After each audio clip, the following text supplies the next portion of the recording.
welcome in, my friend. Hello, Mike from Mike's Adventure Sparks. Hello, Connor Burke. Hello, Reese.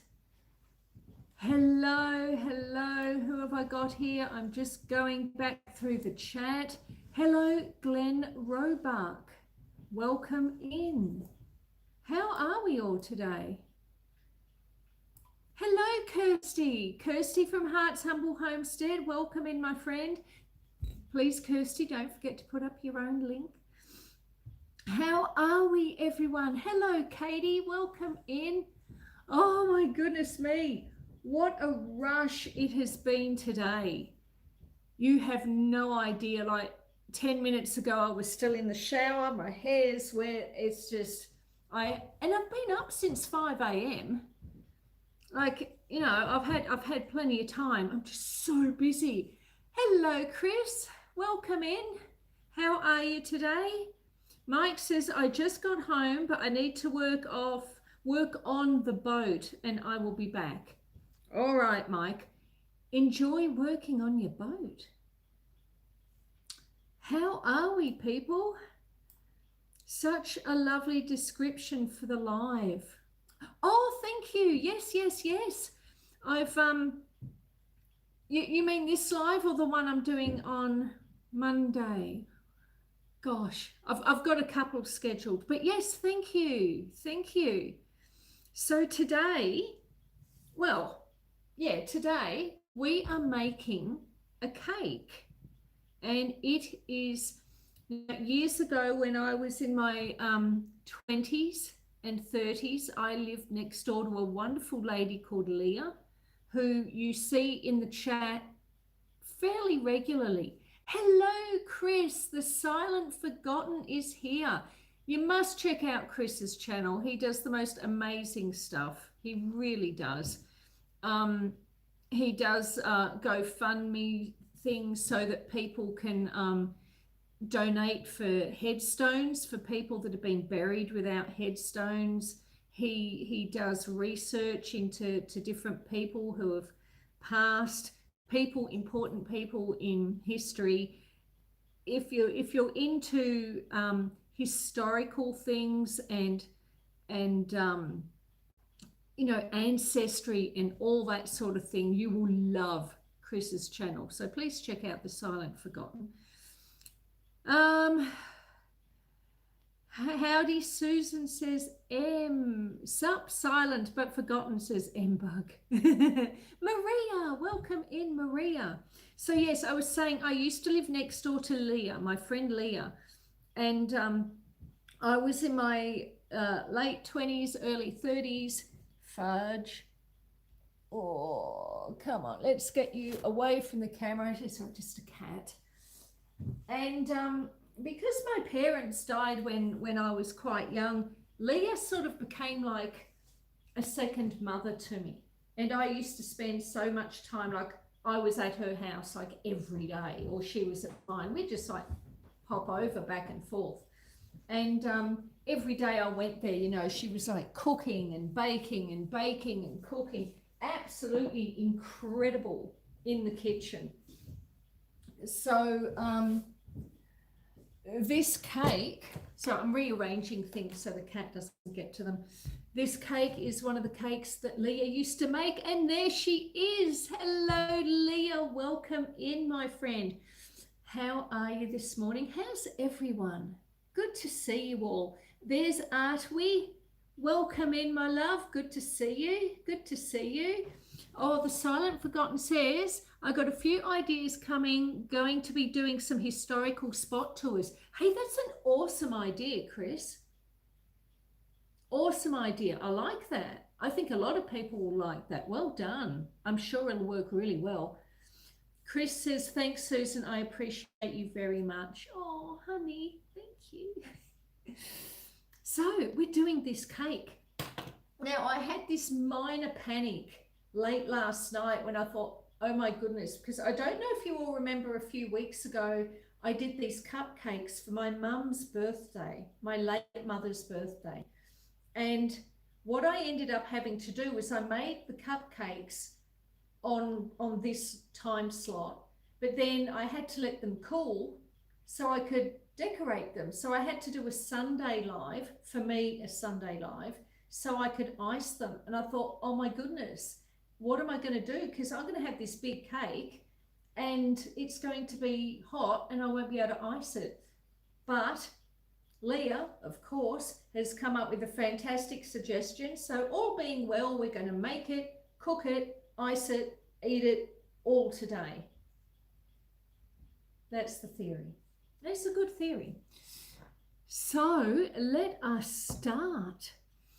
Let us start. Now, as always, my friends, I will be posting the recipe in the description after the live has finished. I will have 2 sets of ingredient columns. I'm going to have one lot of ingredients for Australia and the UK, and then there will be a separate column if you're in the US or Canada, because your measurements and everything are slightly different. We use Celsius too, you tend to use Fahrenheit. So there will be 2 different columns depending on which side of the world you're on if you want to make this recipe. So that will appear in the description after the live has finished. So let me just have a look here. Coffee cake is awesome, says Artwi. Yes, it is indeed. And then Chris, the Silent Forgotten, says, next one will be for an infant who died in 1893. Oh. Mbug says, who doesn't like coffee cake? Well, indeed. So let me read out the ingredient list for you. So in the cake, we're going to be using caster sugar, butter, 2 eggs, self-raising flour. Now, you've got to remember, Leah has been making this recipe for decades, like decades. So we're using self-raising flour because this is exactly how Leah does it. I'm not tweaking the recipe in any way. This is Leah's recipe. So we're using self-raising flour because that is what Leah uses. There will be 2 teaspoons of instant coffee, and then to that instant coffee we're going to add just a little bit of water to dissolve the coffee granules, and then we will add enough milk to that to bring it to half a cup of milk. So that is our ingredients for the actual cake. While the cake is in the oven, we're going to be making the icing, and then we'll ice the cake. So shall we make a start? Shared. Oh, thank you, Katie. Thank you, thank you. Yes, Chris, the Silent Forgotten, also has a Facebook group under the same name, as do I, people. We do have a High Country Homestead Facebook page, so if anyone wants to sort of contact me that way, you're more than welcome. And Nicholas is here. Good morning, Susan. It's so cold today in Victoria. Yeah, it is. It's quite chilly. Hello, Amanda. Hello, hello. How are you, my love?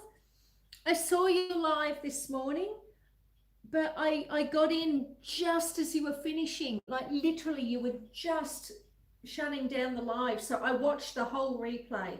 So yeah, I was sort of there. I tried. Shall we make a start? Oh no, your mouth is on fire. Oh no. Amanda's making chili. Hello, Michelle. Welcome in. Right, let's do this. Preheat oven to 180 Celsius or 350 Fahrenheit. Now today we're using the electric oven. I've let the wood stove go out because it desperately needs a good clean. So I've let it go cold, and then after the live I'm going to clean the wood stove and I'll get it lit again. But so 180 Fahrenheit. So let me turn it around there a little bit. Okay, 180.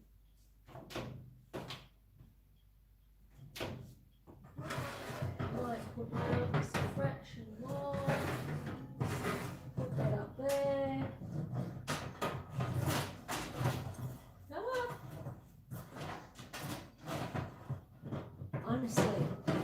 I'll just take it out. I'll take the tray out. There we go.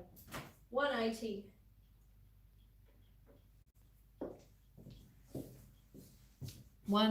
Fahrenheit.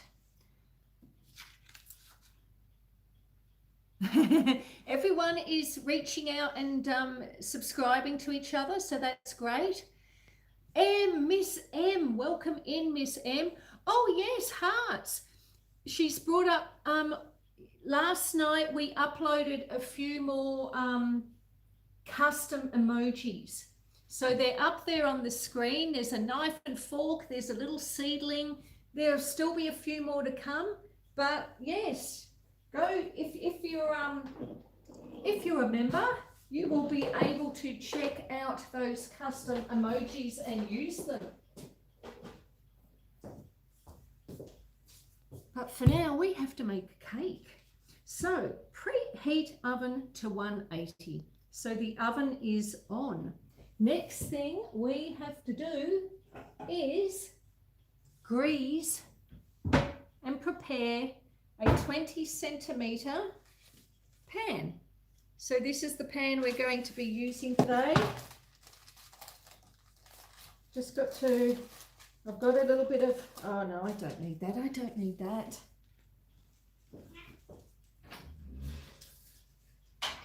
I'm sorry, everyone. We're a bit all over the place today. So we have a 20 centimeter or 8-inch round cake tin. I do have parchment paper in the bottom. So the first thing we are going to do is we need to cream the butter and the sugar. So for that,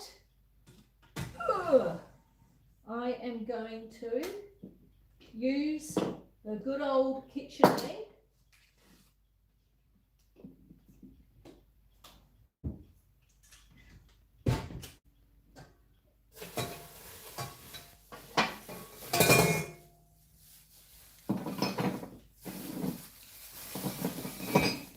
So how is Melbourne apart from cold? Did it block the signal, says Kirsty.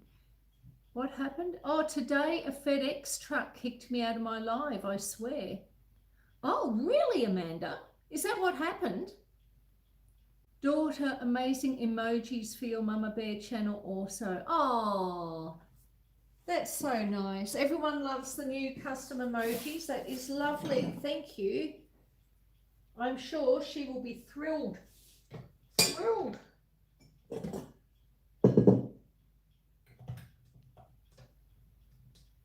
Come on. There we go. That's it. Maria, you're a farmhand. Thank you so much. Maria has just become a member. Welcome in. Welcome in again. Thank you. So, the oven's on. The tin's done. We're creaming together the butter and the sugar. So, you have to remember that this recipe of Lia's is I've got all the ingredients prepped, is a vintage recipe to all intents and purposes. And I suppose in those days, people tended to be a little more frugal with the use of their ingredients. When Lia sent me this recipe, I was surprised by how little butter and flour was in the cake recipe. But we're doing it exactly the way Lia does it. And yeah, it's going to be very exciting. I can't wait to give it a go. My grandparents in Maine, they had a wood stove as well, says M Bug. Ah. Michelle says, welcome to the family, Maria. Foraging and Urban Farming, who is Amanda, is saying hello to Maria. And Maria says, yay, I got an egg. You have, Maria, you're an egg. Oh, and Amanda says my dog got herself an egg yesterday. Is that a good thing? All right, so let's get onto this cake. We need to cream together the sugar and the butter. So there is only 3 tablespoons of butter, which is 30 grams in this recipe. So it's not a huge amount of butter. Now I have softened the butter, so we'll put it in here.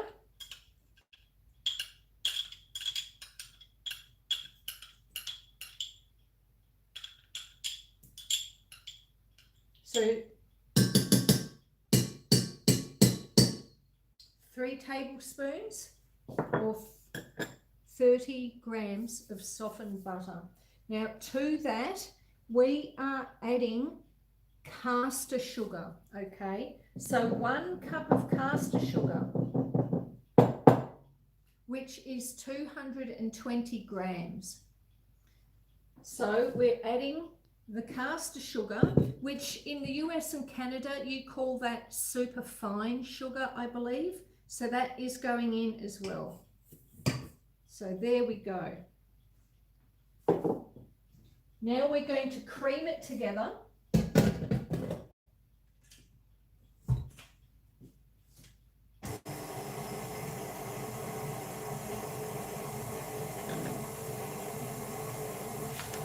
Let us see. Foraging. Susan is making a coffee cake. And then Amanda says burned onion is stinky. Burned anything is stinky, Amanda, I reckon. Ah, no. Not chocolate cake, not this time round. Animal lover, Ariana must be here. I see Kirsty has put up the link. Hello, animal lover. Good to see you here. Welcome in, welcome in. How are you, my dear? Foster's beer is crisp. Do you mean crisp, Nicholas, or do you mean crap? A lot of people would say it's crap.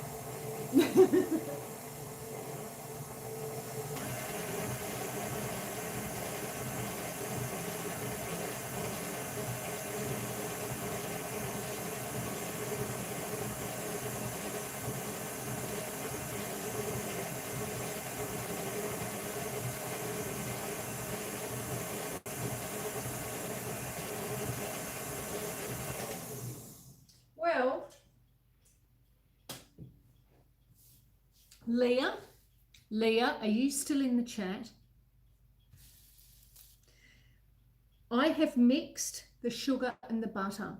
Let me tell you, it is not creamed, but it's combined.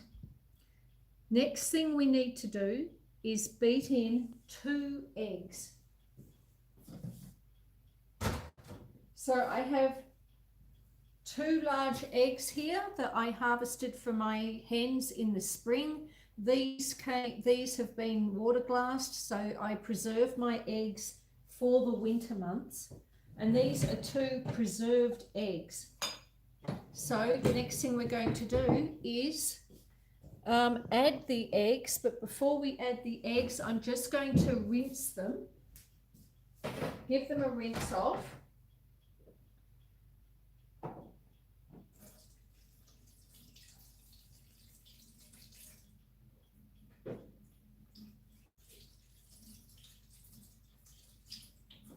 Okay.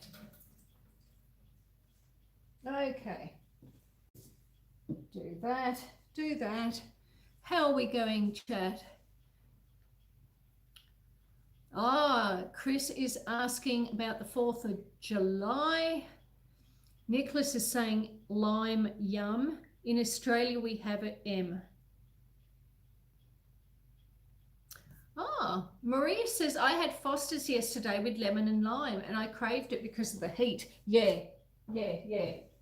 Nothing like a nice cold beer when it's stinking hot outside. You're right. All right, so because these are preserved eggs and because I'm, no point sort of, be careful. I always break them into a cup Make sure it's all right, which it is. Probably can't even really see that. So we'll add that to our sugar and butter. Now, I don't know if Leah's still here.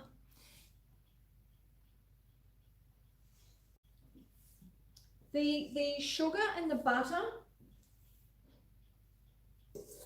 is definitely combined, but it's more of a breadcrumb consistency.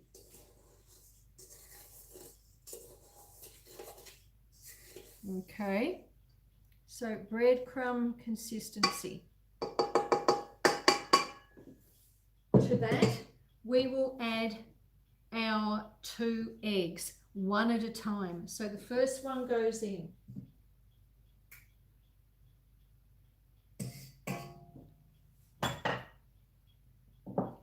And then we'll give it a quick mix. And then we're going to add the second egg.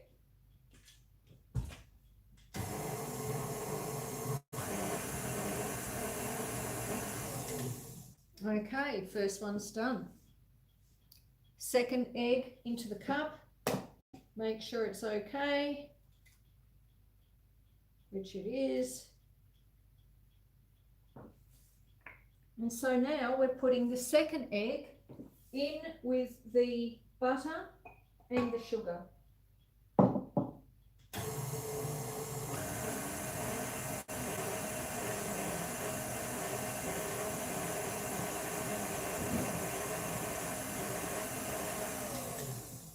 Alrighty, we're getting there. Maria says, Ember, just the normal blue Fosters. In a little lime juice in it and with some lemonade. Very nice. Silent Forgotten, who is another Chris, is saying hello to Kenneth, who is also Chris. Leah Williams, just 1 egg at a time. Yes, I did that, Leah. Thank you very much. All right, we've got to the egg stage. The eggs have now been put in 1 at a time. Now, the next thing, so we've put in our sugar and our butter and the 2 eggs. The next thing that goes in is 2 teaspoons of instant coffee. So we've got some coffee grounds there. I'm going to add a tiny, tiny bit of water to it. In fact, what I'm going to do now that I've emptied this jug, I'm going to put the 2 teaspoons of coffee granules into the jug. And then I'll boil the kettle, which I should have done already, but I got distracted and I didn't. So let me boil the kettle.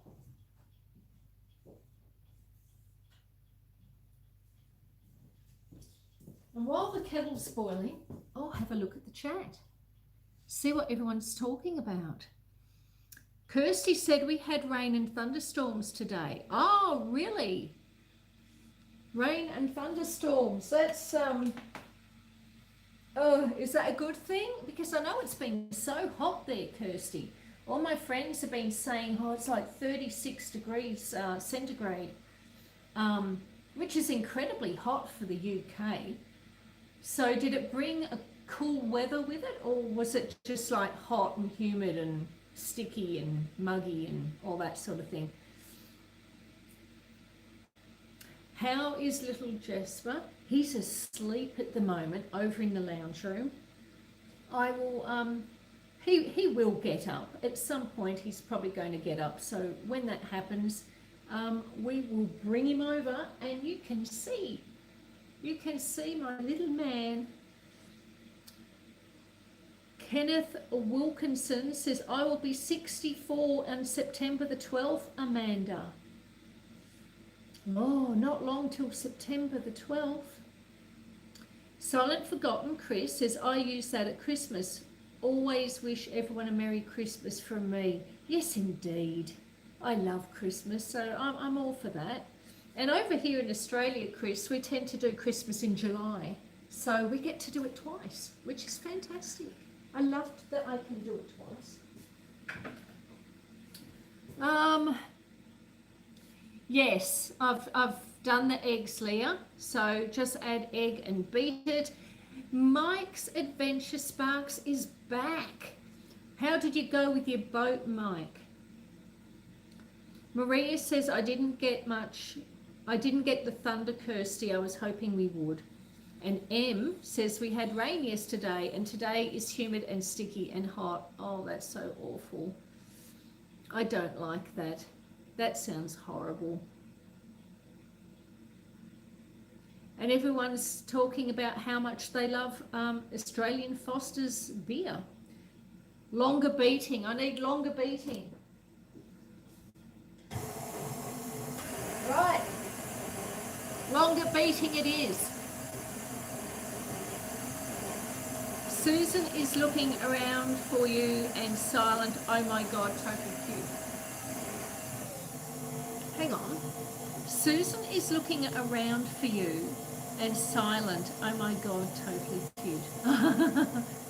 Oh, have I changed my hair? It's still wet, Nicholas. I was running a bit late this morning and I've had a shower, but my hair's still wet. So that's why it looks different, is because it's wet. As the live goes on, you'll see it start to dry off and it'll change. But yeah, but thank you. I must say I like it when it's wet too, so. We have 19 thumbs up. If you're here in the live and you've given it a thumbs up, thank you very much. I do appreciate that.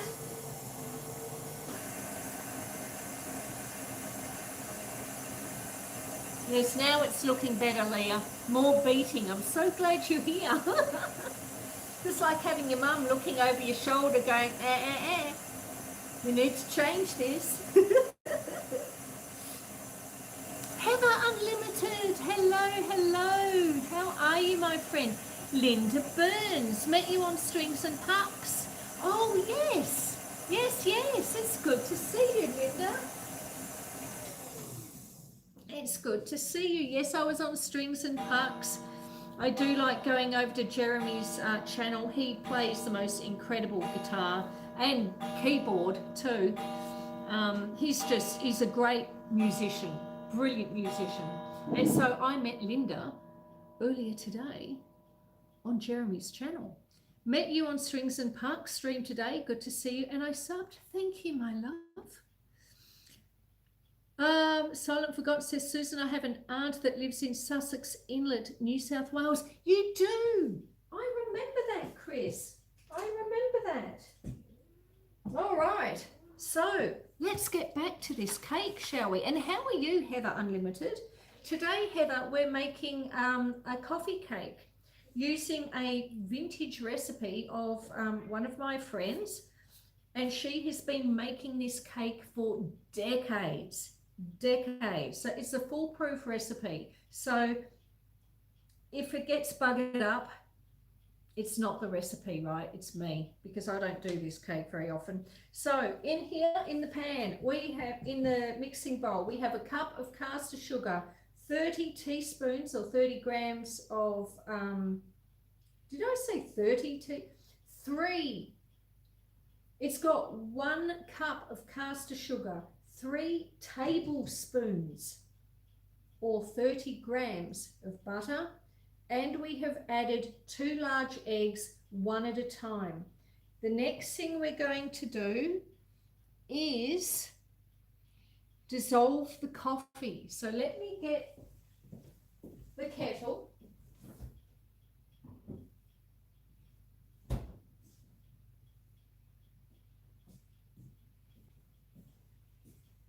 All right, so I've got the kettle.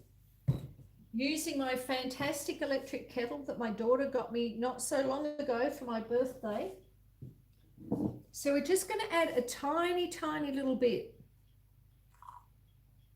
Just enough to dissolve the granules. So just going to swirl it round there, dissolve the granules up.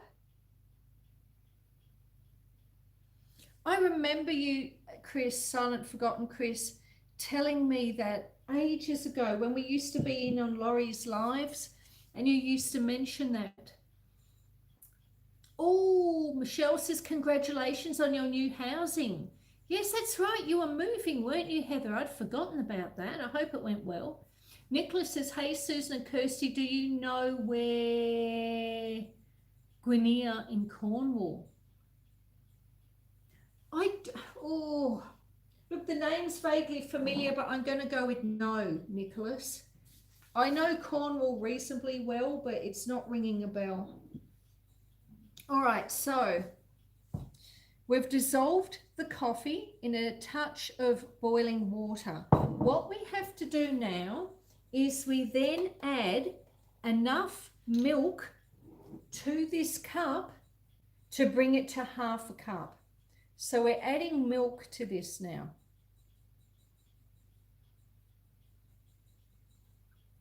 Okay. And we've brought it up to half a cup. Now what we need to do is we add the flour and the coffee mixture to the butter mixture.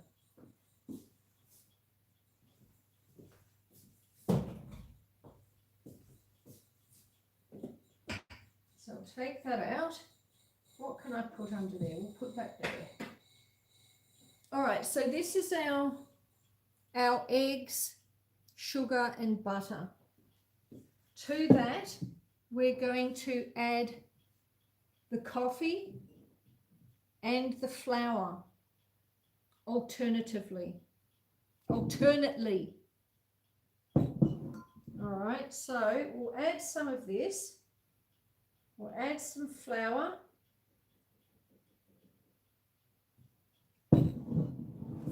And then we'll add some of the coffee mixture.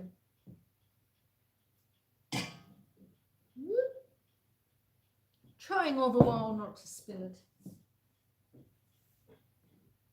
Now we give it a little mix and we do it again.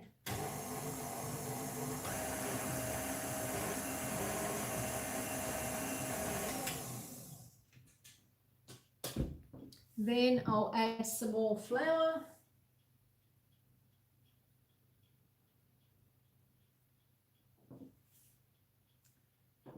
And some more milk and coffee.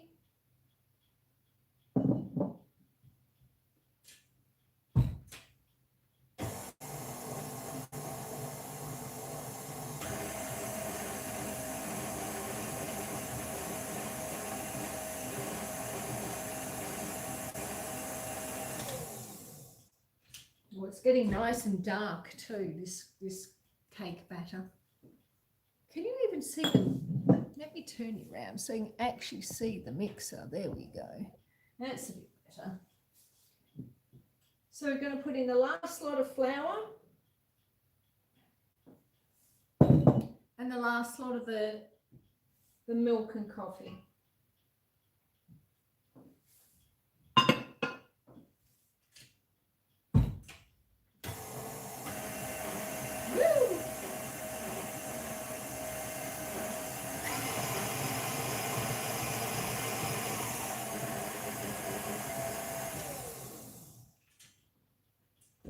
Now what I'm going to do is I'm going to scrape the sides down. Now what's Nicholas talking about? Let me go back and check. What a pretty kettle, says M-Bug. It is a pretty kettle, isn't it? I love it. I absolutely love it. Hey, Susan and Kirsty. Oh, yes, that was a question from Nicholas. Chris Wilkinson says, good evening, Heather, Linda and Mike. Thumbs up on my side now, says M-Bug. Thank you, M-Bug. Silent Forgotten is retracting his messages. Do you need hot water for the granules? Yes, you do. It's just to dissolve them. Yeah, Kirsty's the same. I know of Cornwall, but not that part of Cornwall, she says to Nicholas. Silent Forgotten says, yes, her and her husband just had their 62nd wedding anniversary in March. Ah, okay, hot water, yes. And then once the granules had dissolved, we added cold milk to it to bring it up to half a cup. And then we added that into the batter. Gotcha, Susan, says Mbug. Thank you, Mbug. I love coffee cake. Yes. Oh, is Nicholas going to go to the UK? I think I'll go for 3 months. Do I believe in the paranormal, says Chris Wilkinson. Oh, do I? Yes, absolutely. Gosh, have I got some stories I could share with you guys. But this isn't a channel, this isn't a paranormal channel, so you'll probably not get to. Maybe we can do that as a members only. When I was growing up, and I don't know how many of you would know this or not, probably not many of you. I did grow up in a house which was very haunted. Very haunted.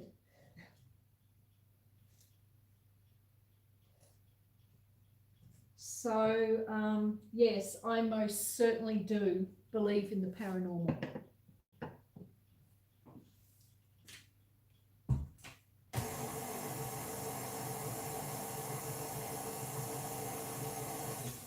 Okay. Yes, the family cemetery is on the land for my mother's side. Oh, okay. Says Nicholas. It's an old property on 500 acres. Uh-huh. Oh, you're running me on your iPad as well. Thank you, Em. All right, so because I'm clearly getting distracted. Oh, this is good. Okay. So let me make sure we've got everything done. So we've got the oven preheating, the tins done. We cream together the sugar and the butter. We're beating the eggs one at a time. We dissolved the coffee in a few drops of boiling water and then added milk to it to make half a cup. So I've done that. We've added the flour and the coffee mixture alternately to the butter mixture until it was smooth. Now, all we have to do is put it into the tin and put it in the oven. So let's do that, shall we? I might let it drip just for a moment.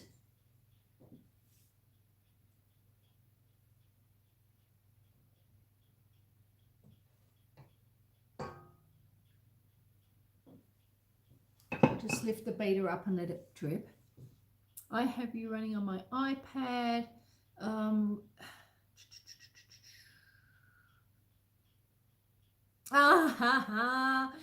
Chris the Silent Forgotten. I was wondering how long it would take for you with your jokes. I remember on Laurie's live, Chris the Silent Forgotten, he was always coming in with these incredible jokes. And Chris and I used to have like this banter going where he'd do a joke and I'd do a joke and he'd do a joke and I'd do a joke.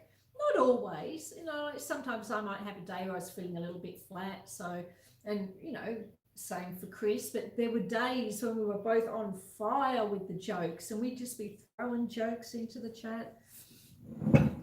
Good times, Chris, good times. And here we go. Chris is in my chat and it's his first joke. Why can't you trust a ghost? He says, because you can see right through them. Yes. Susan, I want your kitchen so bad. The amount of space it looks like you have. I'm so jealous. And yet I never seem to have room. It's like the more room you have, the more you expand and use it. So I'm always running out of room. Whoops, there's a drip. Catch the drip. Okay, put that under there. So let me show you this mix. It's a bit hard for you to see because otherwise I'm going to end up. I hope it's thick enough. I'm sure it will be. I'm sure it will be. Let's pour it in, shall we? So here's our prepared pan that I prepared earlier. We are going to pour it in and put it into the oven. Whoops. I should have done it that way so you could see. There we go.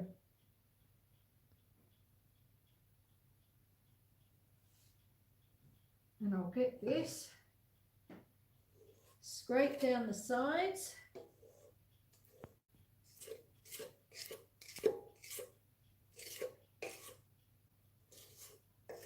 I hope this works, Leah.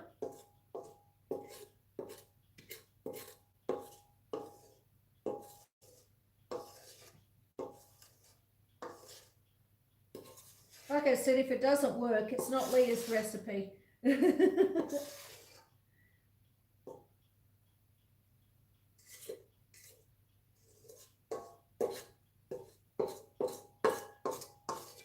Trying to get every last drop. There we go. I think we're sort of done. I think we're sort of done. And now all we need to do is put it in the oven.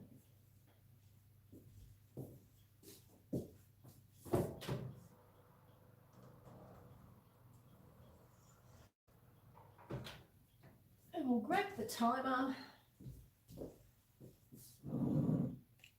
Now, with the timer, Leah says this cake takes 40 to 45 minutes.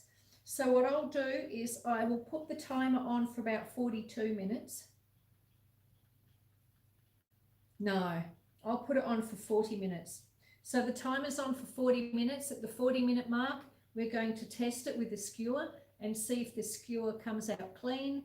If your skewer comes out clean, it means that your batter has is fully cooked. If it's still very wet and gooey when you pull your skewer out, it means it needs another minute or two. So it's in. It's done. Now all we have to do is a little bit of a clean up, and I can catch up on the chat for a few minutes. Quite a few minutes. Where are the glasses? Here we go. There we go. Michelle says, my hubby loves the paranormal, and so does Kirsty too. Nicholas says, it's so isolated there. It's boring, yet I love the land. Ah, okay. Where am I up to? Sorry, I'm a little bit behind in the chat. Let me just catch up. Moni, hello, Moni. How are you, my friend? Good to see you. CL is here. Hello, CL. Maria says, if you're going to Cheshire, I can meet you there. It's not far, says Maria to Nicholas. Nicholas says, I think of the car keys. Amanda's saying hello to CL and making dinner. Kirsty said that would be lovely to Nicholas Grollo and Maria. It's all right. There was a cat. I was just checking. I'll host a party at the property and I can meet you all in London, Wales, or come to the property in Gwynia. Is that how you say it, Nicholas? Gwynia in Cornwall. Hello, Trophy. Welcome in, my friend. Moni's saying hello to me. Hello, Moni. Beautiful sweater, Susan. Thank you. I do like my big oversized jumpers. Susan, it's an old estate. It's heritage listed. Yes. Yes, yes. I sort of grew up on one of those too, a heritage listed one. Wasn't a family property though, but Now let's have a look at this. Oh, so much yummy goodness.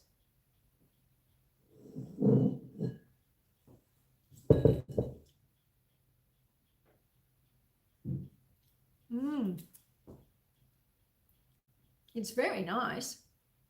It's not overwhelmingly coffee-like, but enough, you know, and like we're going to do an icing with it too. Speaking of which, I've got to get the icing sorted, don't I? Here I am rabbiting on. So, icing. Don't just excuse me for a moment while I I turn my back on you all. Put some hot water in there. So the next thing we're going to do, this cake is going to be iced. So we need to organise some icing. And I need to clean this bench down just a little bit. Animal Lover is saying hello to everyone. Hello, my dear. Lovely to see you. Amanda says the chili is on the simmer. Good to hear, Amanda.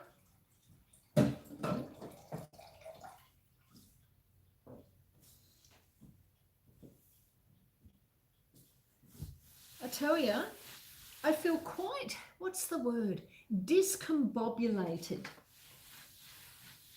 this morning because I was racing right up until the time I started the live.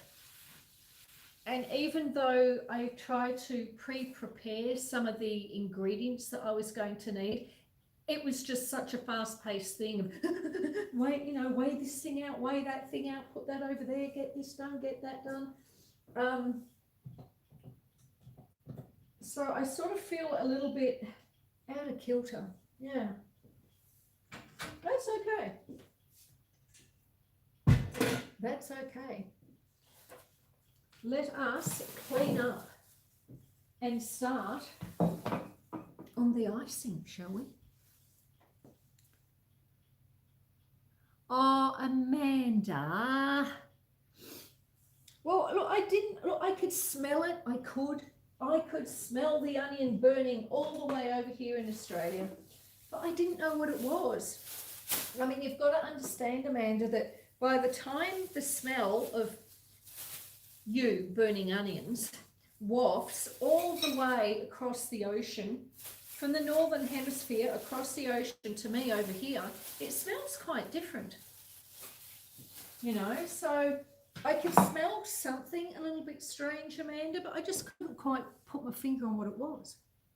And then, of course, when you said to me, oh my goodness, I'm burning onion, well, then naturally I knew exactly what it was I was smelling.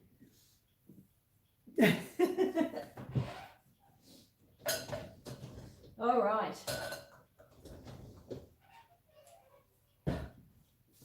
Let me see what the chat's doing, and then we'll better start this buttercream. We're going to do a buttercream icing. So this is where my recipe is going to vary from Lia's a little bit, because my icing is going to be ever so slightly different to what she would do. No family can live in Australia and have no interest in, yeah, okay, in Cornwall. Moni says, busy day here too. We had pancakes and bacon for dinner. Oh, that sounds nice, Moni. Almost time for the lightning bugs to come out. Oh, I wish we had lightning bugs over here, but we don't. We don't. It'd be fantastic though. I'd love to see them. Amanda says, yeah, we're all distracted, me too, but that is my nature. Hello, Shaz. Welcome in, my friend. Good to see you. We have a cake in the oven now, my love, and we're just about to start making the buttercream icing, which will go on top of it. Yeah, see, Maria says, I would love to see lightning bugs. Yeah, that'd be wonderful, wouldn't it? Everyone's saying hello to Shaz. Shaz is a friend of mine who lives in Melbourne. Also, Shaz, like Lia, is not a content creator. She's just a friend that I've known for a very long time. In fact, Shaz and Lia would have met each other back in the day quite often. When Sharon used to come and visit me and Lia lived next door. Now, we're going to make some icing. We're going to make some icing. So, what we want is 125 grams of softened butter. That is 125 grams of butter. Is it softened? No, not really. Might have to do something about that. Then we want 250 grams of icing sugar, which for those of you in US and Canada, it's powdered sugar, okay? Now, I don't normally keep it in a plastic container, but I didn't have icing sugar this morning, so I had to make some. So I just slung it in here because it's only going to be in here for a few minutes, and you know, it actually says it's spinach. I just grabbed a container. So 125 grams or half a cup or one stick of softened butter, 250 grams of icing or powdered sugar. To that, we are going to be adding 2 teaspoons of instant coffee, again, a teaspoon of boiling water, and 1 to 2 teaspoons of milk if needed. Okay, so we may not need it, but if you need to add a little bit more liquid to your icing, add a teaspoon or 2 of milk to it, and that should sort of loosen it up nicely.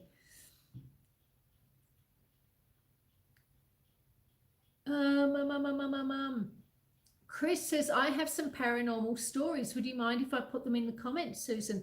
No, look, I don't have a problem with that as long as no one else does. I know Kirsty and quite a few other people here like the paranormal. So if you want to talk about that in the chat, I don't have a problem with it as long as no one else does. Let me see. Amanda says fireflies is something we don't have in town a lot. However, I was coming home one day and caught a river bottom absolutely swarming with them, and I took Larry and the kids to see. That sounds awesome. Moni says, yes, it's like little fairies. Oh, it sounds wonderful, Moni. Anyway, let's do this. What I need to do is I'm going to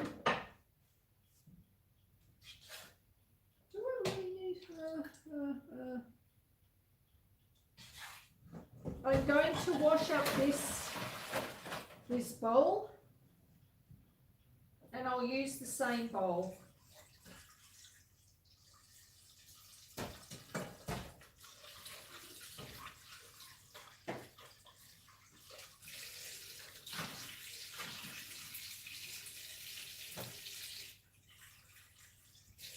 Alrighty. Put that there for a moment. Dry my hands off.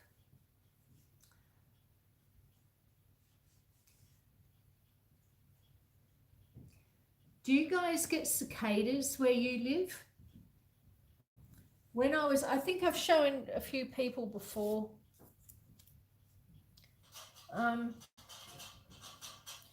Occasionally when I'm in the garden, I'll find a cicada wing. Hang on, let me... All right.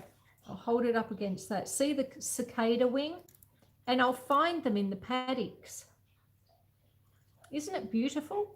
And so what I used to do with my daughter, because, you know, back in the day with Tinkerbell and Silver Mist and all the fairies, and like any kids that come up to the property, little kids, the ones who you know, still believe in fairies, because of course we all believe in fairies. And I'd show them these wings and go, look at this. It's a real fairy wing. So if you get cicadas and you have children or grandchildren or neighbours' children or whatnot, keep the wings, because you can make some fantastic stories about how you ended up with a set of fairy wings.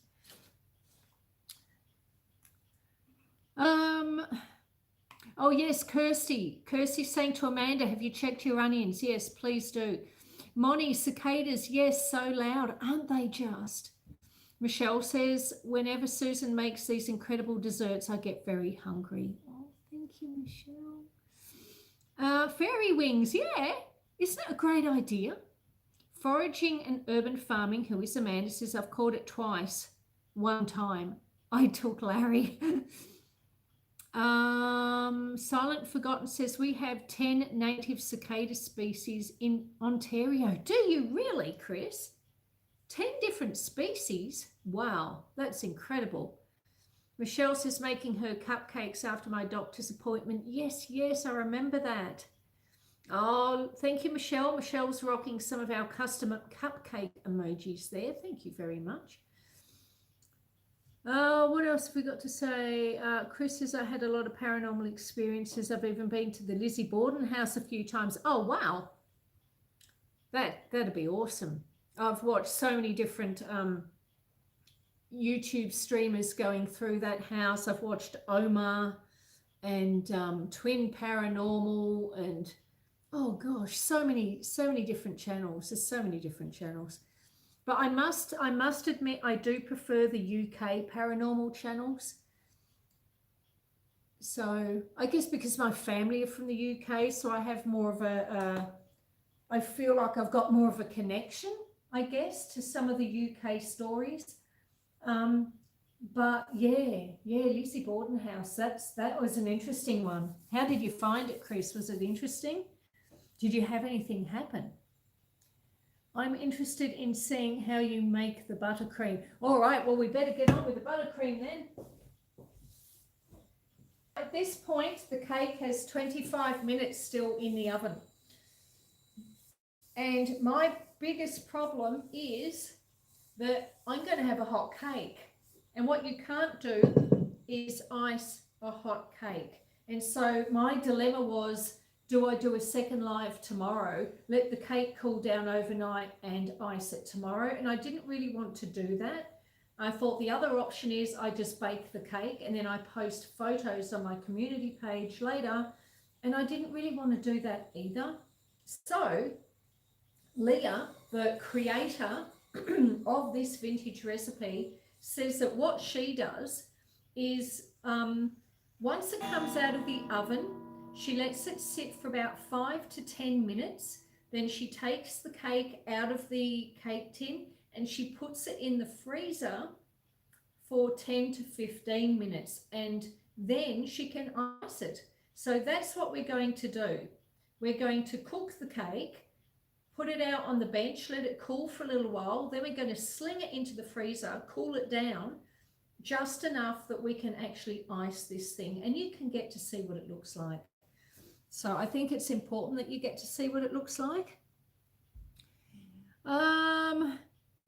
Linda Burns says, we have cicadas in Florida. We hear them in the trees until the sun sets. Yeah, look, sometimes even when after the sun has set, you continue to hear them. Depends how hot it is overnight. Silent Forgotten says, me too, Susan. I love everything United Kingdom, history, etc. Yeah, for sure. So interesting. Oh, Franco TV. Yes, I do like Franco TV, but honestly, I really fear for his life, Michelle. It was Michelle that put that up, wasn't it? Yes, he does. He puts himself in so much danger. This guy, Franco TV, who Michelle has just mentioned, does paranormal stuff. He goes to abandoned buildings. And really, they're not that abandoned.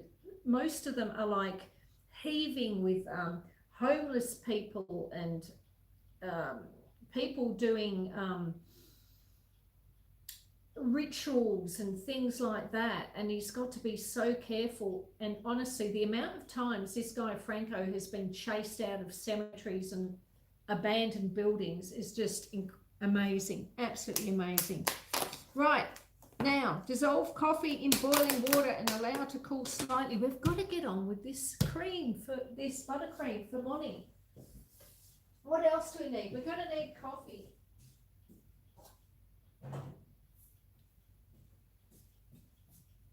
Whoa, the cake's looking fantastic, guys. It's looking really good.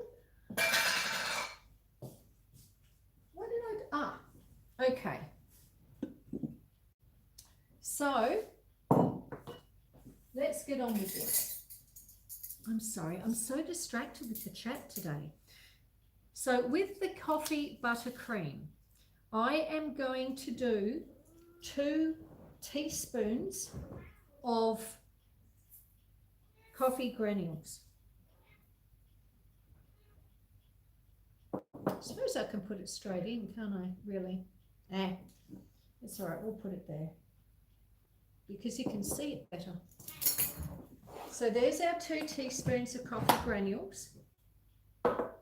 Now again, we're going to add just enough boiling water to it to let the coffee dissolve. Is everything all right there?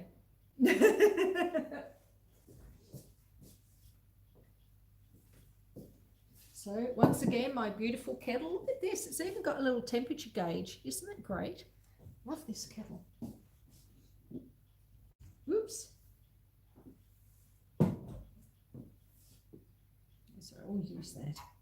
Mix it all up. If you could hear the cat yowling in the background, that is the black cat Pepper. Pepper is upset because little Jasper is awake. And she's not happy about that. All right, so dissolve the coffee in hot water. It's meant to be boiling water, and allow it to cool slightly. Now, the next thing we have to do is we need to beat our 125 grams of softened butter. Now, 125 grams is half a cup or 1 stick of butter. So that's how much we've got here. I am just going to sling it in the microwave for 10 seconds to soften it because I didn't get to do it earlier.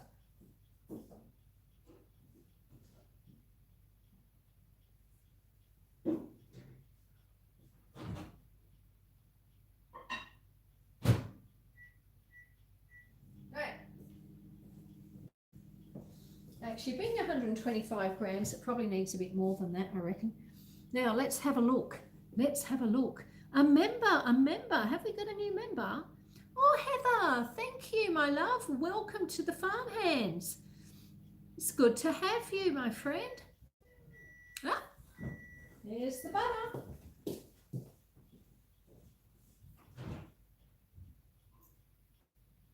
it soft enough? Let me have a look and see if it is soft enough. Oh, Nicholas is talking about the cicadas. Big Ed loves Franco TV on YouTube. Yes, a few of you know of Franco. I tell you what, I love, there's this channel in the UK called, and I've told Kirsty about it, but I don't know if she remembers, called Ghost Theory. And it's 2 guys, Joe and Elliot. And God, they're so funny. They're so funny. Like, obviously they're doing a paranormal investigation, but these guys are like the best of friends, and they've grown up together. They're quite young. They're just in their early 30s. And the banter, they're incredibly funny, but at the same time, their videos and their investigations are incredibly good. So if you like UK paranormal stuff, look up Ghost Theory and tell them I sent you. All right, let me have a look here. Welcome to the egg family, Heather, says Michelle. Oh my God, Cemetery After Hours are creepy. Yeah, I've been to a few of them. Do you watch Amy's Crypt, Susan? You know, I have, but not for a very long time. I'd actually forgotten about Amy's Crypt. Anyway, we've got to dissolve the coffee in the boiling water, beat the sugar until, all right, beat the butter until pale and creamy. Right. So we're going to put this softened butter into the mixer. into the mixing bowl.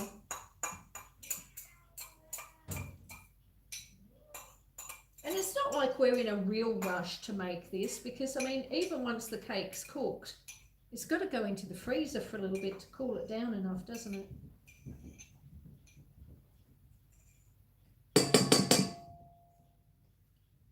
Do you want to see, do you want me to show you Jasper before he gets settled? He's just been to the toilet.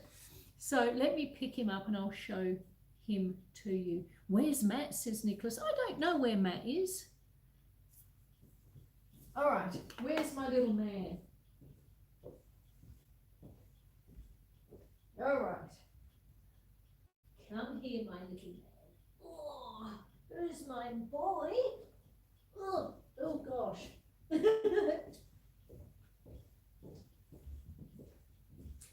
All right, everyone. Here's my little man. Here he is. He's saying, oh my gosh, look at all this exciting stuff on the bench. There's like butter and sugar. Look, you're not even interested in me, are you? Blech.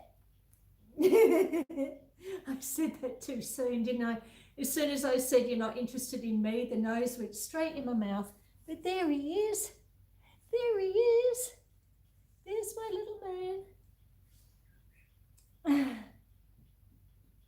It's nice to bake in the kitchen and visit with others. It really is, Moni. And I mean, that's what I love about this channel. Like, we've got such a nice little community.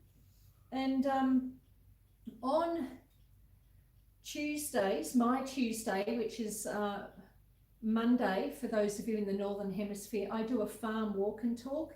So we're High Country Homestead because we're on a homestead, I guess. And so we do a farm walk and talk on Tuesday, where we walk around and look at the sheep and we look at the cows, we feed the cows and the chickens and all that sort of thing. And we look at the mountain views. And then every second Thursday, I do a little garden spot. And then on a Saturday, it's indoors and we're inside cooking. And so what we do is we do a savoury dish one week and then a sweet dish another week. And so this is our sweet week. So we're doing a cake, aren't we? Yes, we are. Yes, we are. Oh, he's adorable, says everyone. All right. Yes. Yes. Shall I give you back to your other mother now? Yes. Yes, we will. Yes, we will.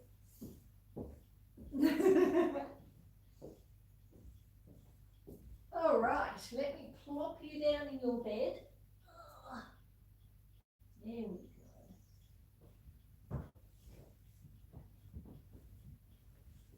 go. All right. Now, clearly, I've got to wash my hands, so give me a moment. But yeah, so I do all these different lives during the week, and each one sort of has a bit of a theme.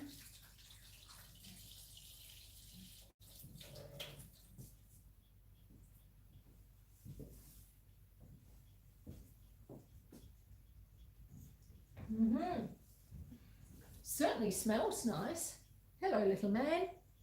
Little man's back in the kitchen. Right. So did you all enjoy seeing Jasper? Let me scroll back.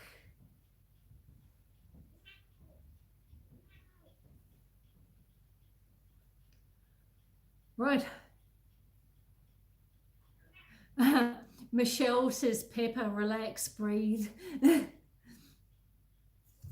Hello, hello, little one. Hello. I've just washed my hands. Hello. Don't get your claws caught in my jumper. No. Oh, Kirsty's put up Ghost Theory's channel link. Yeah, if you go to Ghost Theory's channel, please leave in the comments that Susan from High Country Homestead sent you. Have you watched them yet, Kirsty? Have you watched them yourself?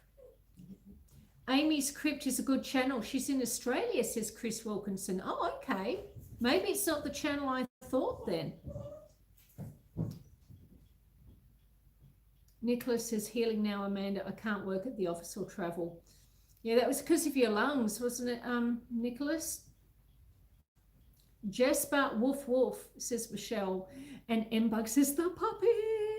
And Kirsty put up some little Jesper paw prints. Thank you. And Mike's Adventure Spark says, look at the puppy. He's getting big. He is. He's, what, 11 weeks old now? Yeah, 11 weeks old. He's growing a bit. Yes, today is the 2-week anniversary of him arriving here. So we've only had him 2 weeks. Mike's looking at the custom emojis. We've got a cake. We've got some a knife and fork. We've got a Jasper paw print. He's adorable, says Maria. He really is. He's a beautiful boy. And at least he's not weeing everywhere all the time now, which is good. He's so big, I know, and he's going to get so much bigger. Hello, Ace. Welcome in, my friend. Yes. How are you, Ace? Ace, puff, puff, says Silent Forgotten. All right, now, cake's in the oven. The cake's got 11 minutes to go. So in the pan, in the bowl, we have the butter. And then we're going to add our, no, I won't do that yet. I'm just going to beat the butter.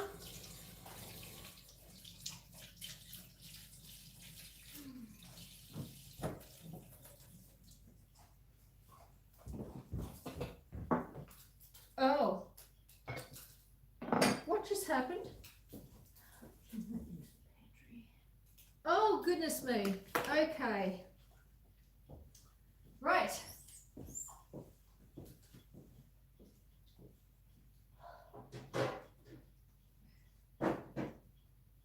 Do you need help?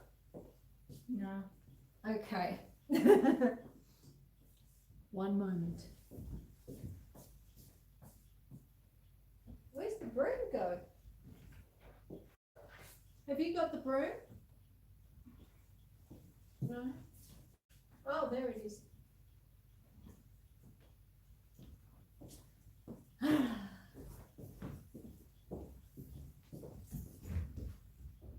All right.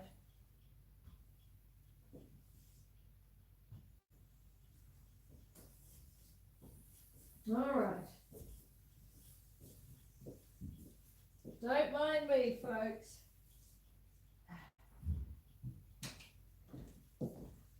I had a tray of eggshells that were drying, and he got them. He only got one, but still, there we go. All right, so what we're going to do is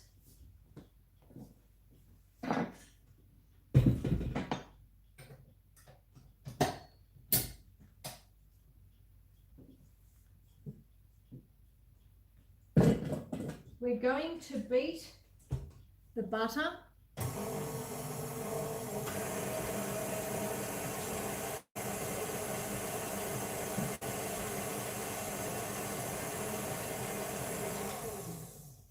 All right, butter is beaten.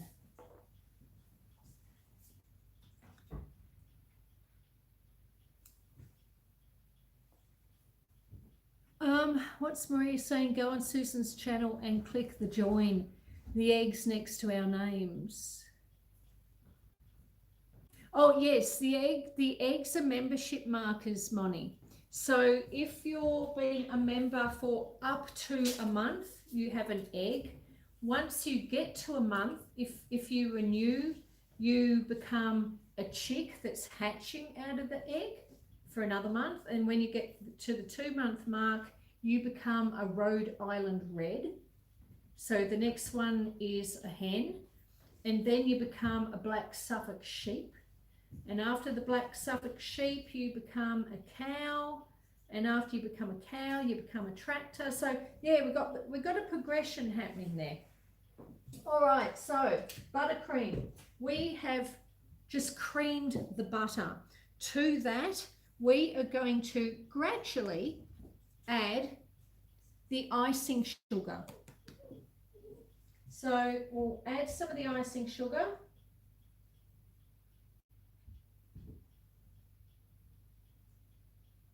Mix it again.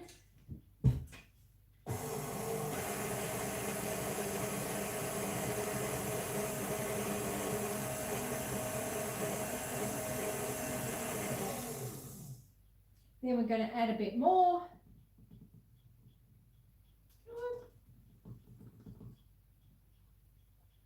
Mix it again.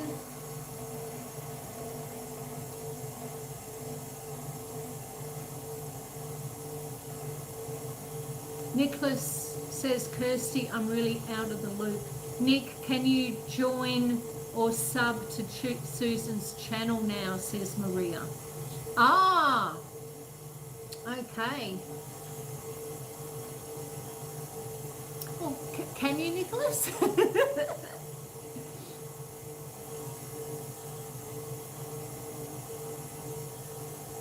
Oh, says Nicholas.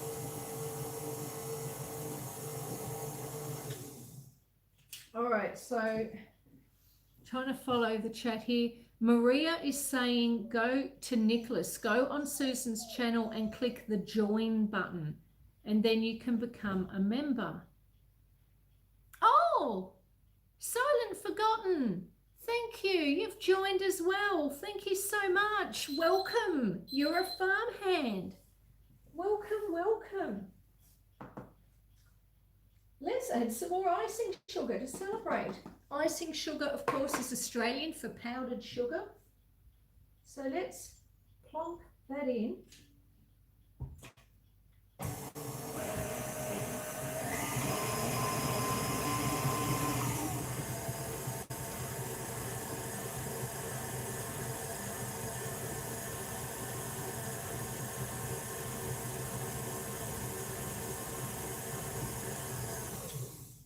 Okay, so butter is in, icing sugar is in. The next thing we have to do is beat in our dissolved coffee. So that's 2 teaspoons of instant coffee granules. So we just added some hot water to it to dissolve the granules. So we'll pour that in, mix it through.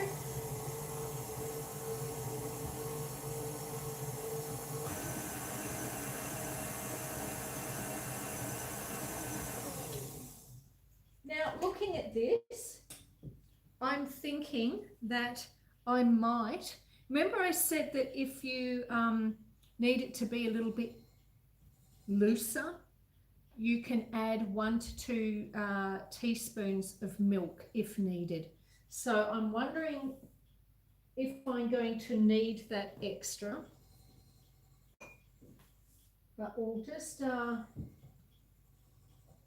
scrape down the sides here.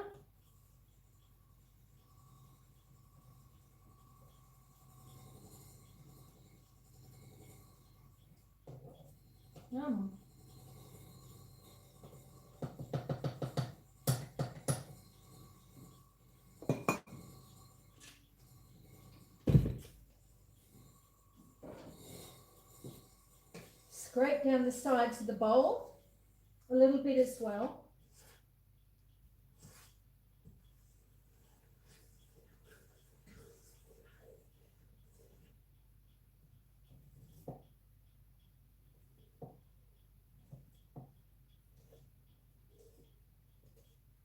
Okay, put that there, put that there.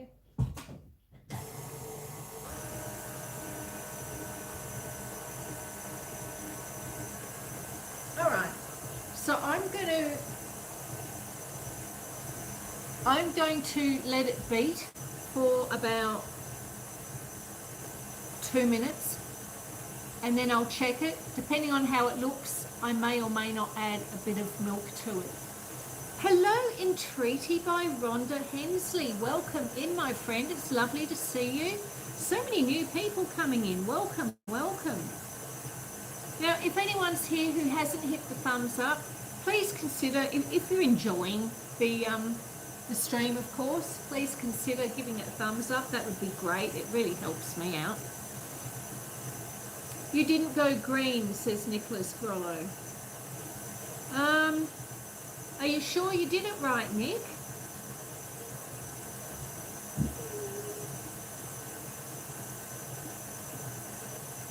Oh, yes, Nicholas Grollo's got an egg.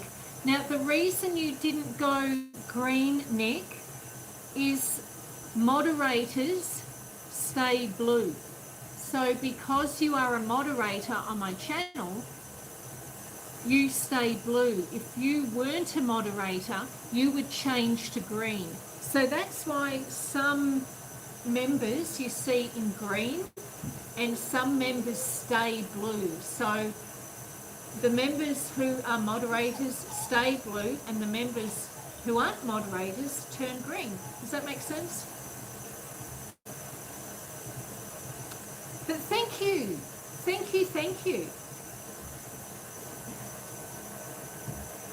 Oh, wow. I wish you could see that. That looks incredible.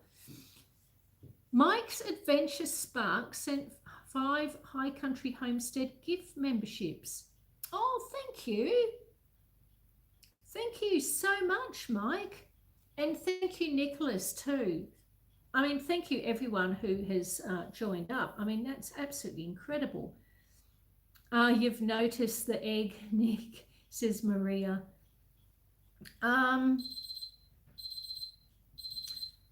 It's time. We need to check this cake. Let me turn off the noise. Turn on the light.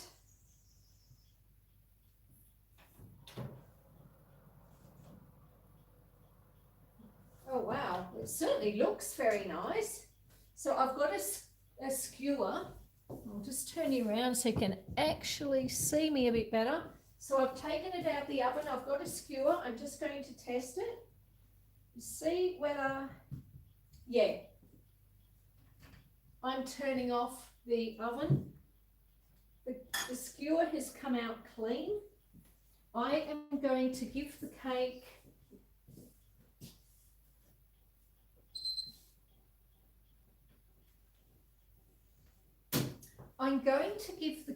so you guys can actually see it all come together. 5 minutes in the pan to cool down. Once it's cooled down a little bit, I'm going to take it out of the tin, and then what we're going to do is we're actually going to pop it into the freezer.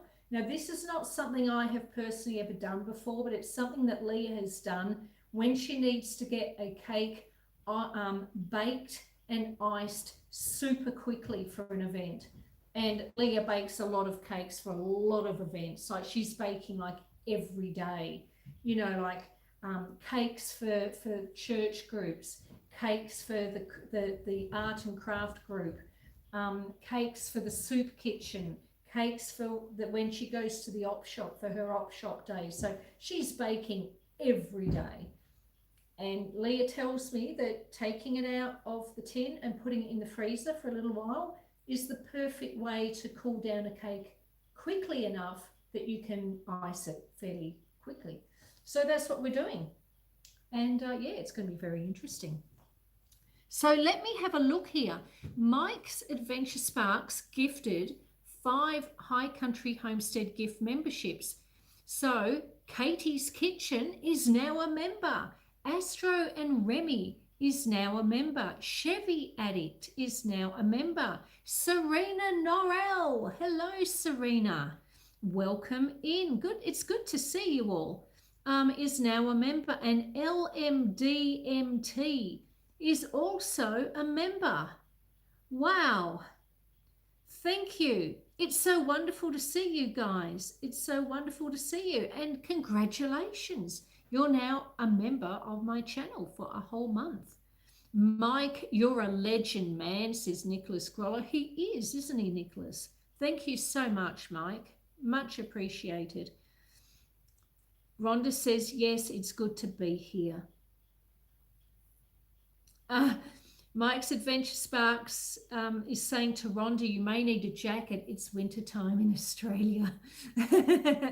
Ace says 34 thumbs up. We've got 34 thumbs up. That's awesome. Thank you, everyone, for the thumbs up. And thank you to those who have joined. I know we've had, Mike has just gifted 5 memberships, but a few of you have actually bought your own. So thank you so much. Astro and Remy, how are you? How are you? What side of the world are you on? Are you in the Northern Hemisphere or are you over here with me in the Southern Hemisphere? It's good to meet you anyway. Mike, you're in Aussie too. No, Mike isn't. I was just about to tell you where Mike was and I just had a mental block. Sometimes I know where Mike is. Minnesota, yes.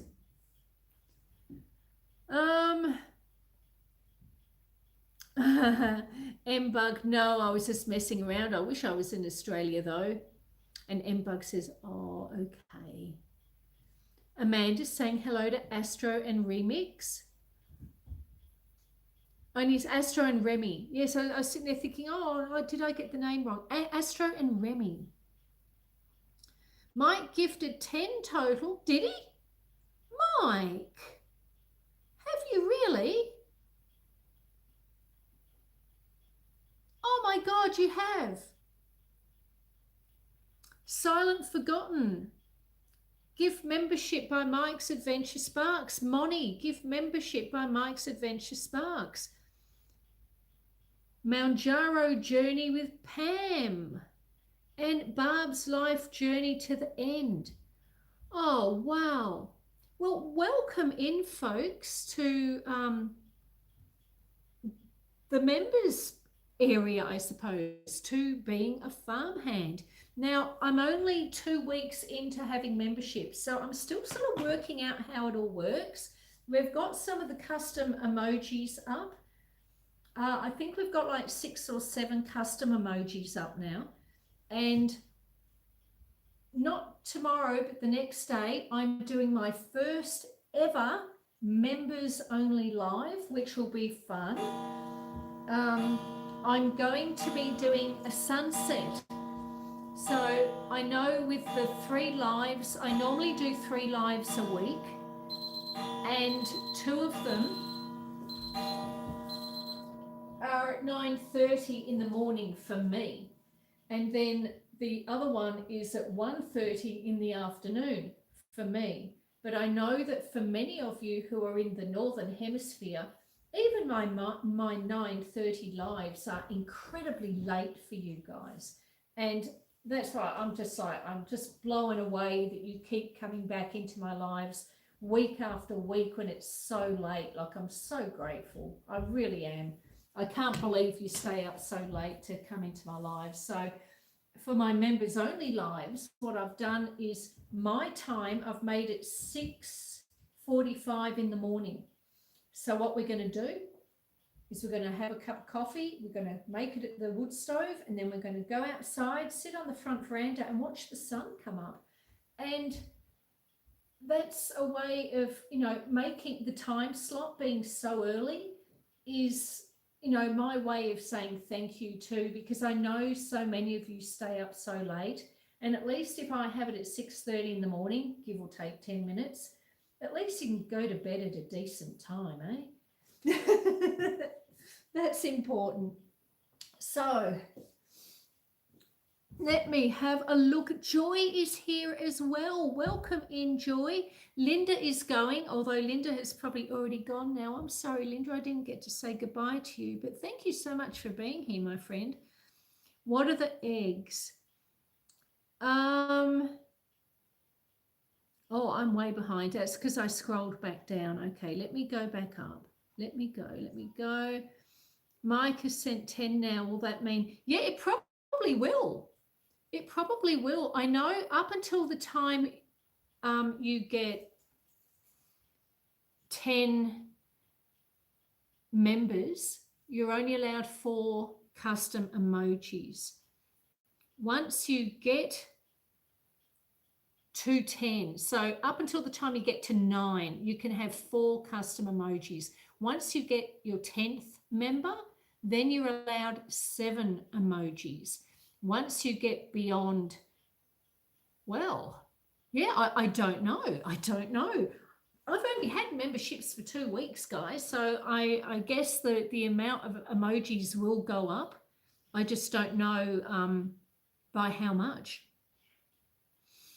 Yeah, Kirsty says 9:45 for us, which is amazing, Susan. Yeah.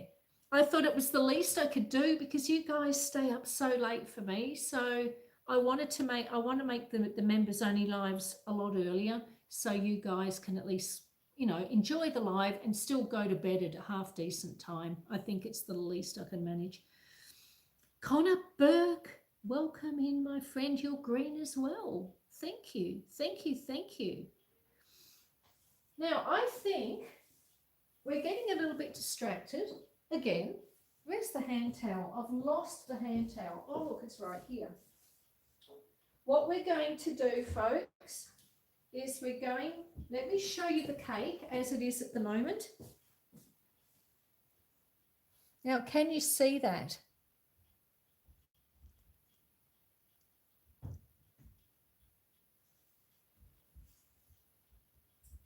So what we're going to do,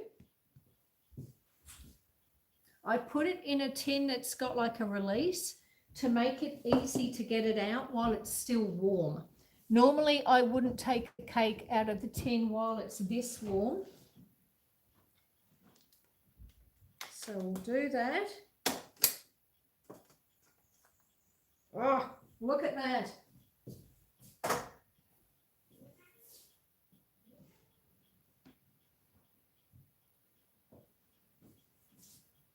There we go. Look at it. This is Lia's coffee cake. So what we're going to do now is we're going to put it in the freezer. I will use a cork mat. And we're going to leave it in there for about 10 minutes to allow it to cool down enough that we can then ice it straight away.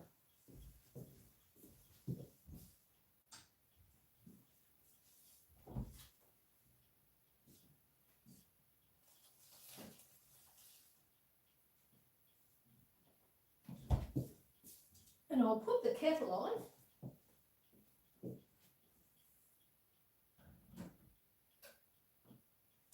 Because, if we're going to ice a cake, well, we've got to taste it, don't we? We can't make cake and not have a taste test. And we always do. We have to try, we have to sample the goods, folks.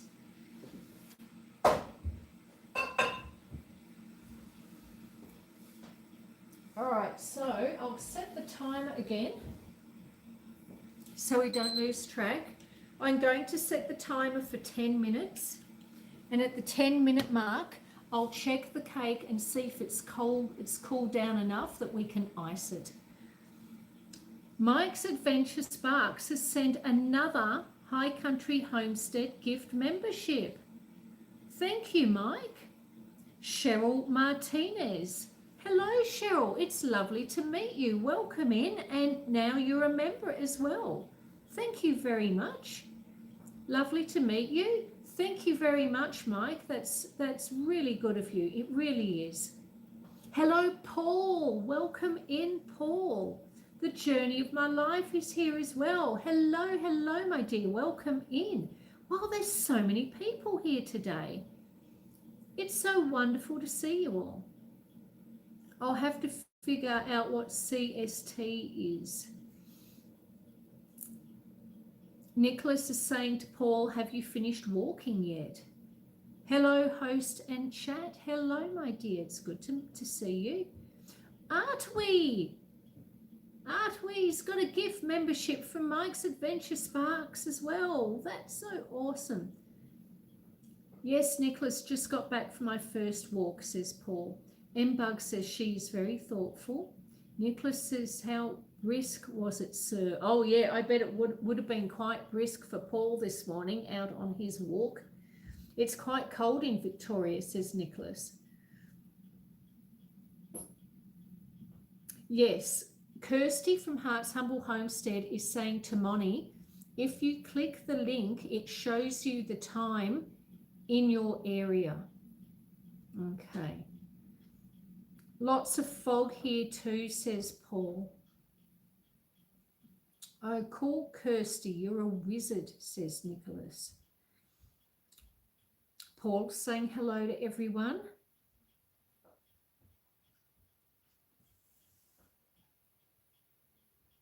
Oh, I wonder what the noise is the dog's playing. The dog's got a squeaky ball and he's playing with his ball.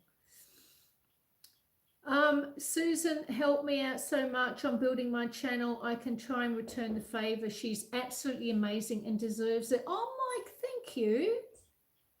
That's so good of you. Thank you so much. And I still watch your channel. It's just I'm watching it these days more in the evening on the television. And it's sort of, at the end of the day, you sort of make your dinner and sit down in front of the TV and turn the TV on and we watch YouTube. Hello, Brian Drums. Welcome in, my friend. Susan is the best, says Amanda. Well, thank you, my love. Homestead is the best, says Brian Drums. Thank you very much. Chris is asking Kirsty how she is. And we're up to 37 thumbs up. How magnificent is that? Anyway, let's have a look at this buttercream and see how it's looking. Now, if you bear with me for just a moment, I'll bring it over and show you how it's looking.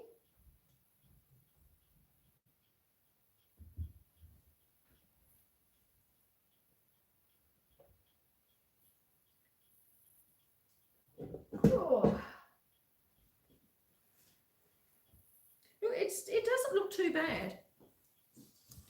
I was wondering whether or not I was going to need to add some milk to it. So this is our buttercream icing. It's quite pliable.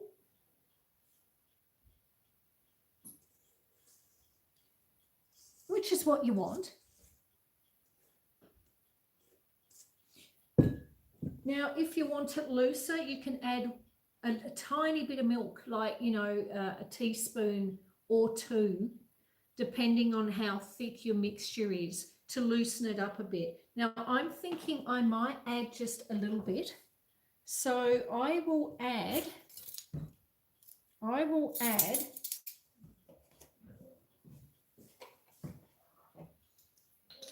I'm going to add half a teaspoon of milk.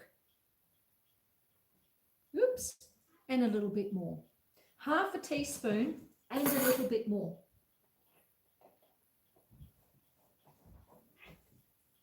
We'll mix that through.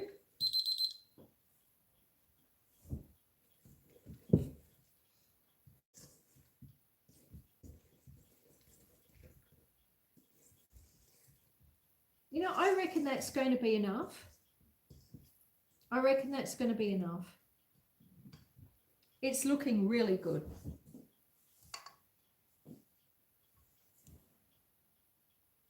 So there you go. That's your buttercream icing.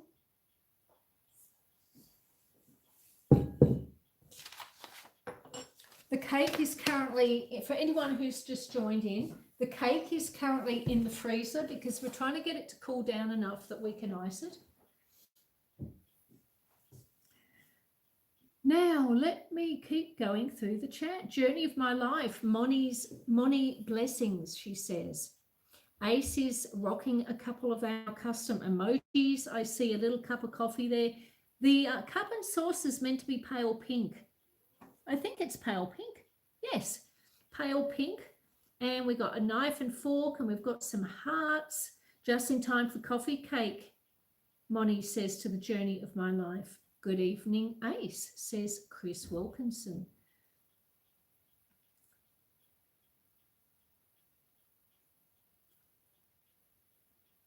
Wow, Mike, honestly, you've blown my mind. You really have. Thank you so much, Mike. You need to get the kettle on, Susan. Yes, I've done it, Kirsty.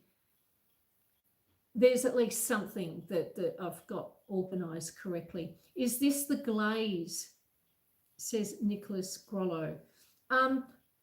If you're talking about this, Nicholas, I've done a coffee flavoured buttercream, which is what I'm going to put on the top of the cake. Now let me just see if I can find. What can I find?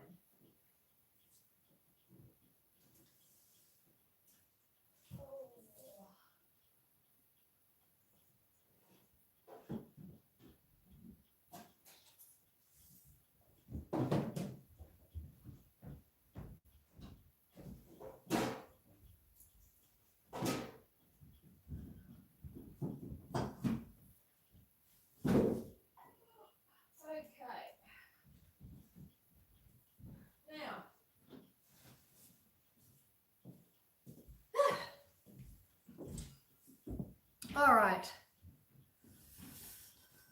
The Laura Ashley kettle from Susan's daughter. Yeah, I know. I got it for my birthday last month, because we're still in June, aren't we? Yes. Last month in May, it was my birthday. And my daughter got me the kettle because our kettle here at home, our electric kettle at least, died. Or was in the process of dying. Now, this says Walker Ceramics. Technically, it's not for doing cakes. This was my mother's pottery wheel. I don't do pottery. What I do, though, is cakes. So I use my mother's pottery wheel when I'm icing cakes.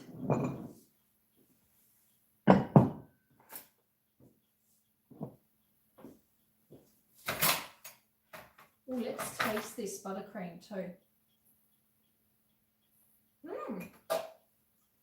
Buttercream's good.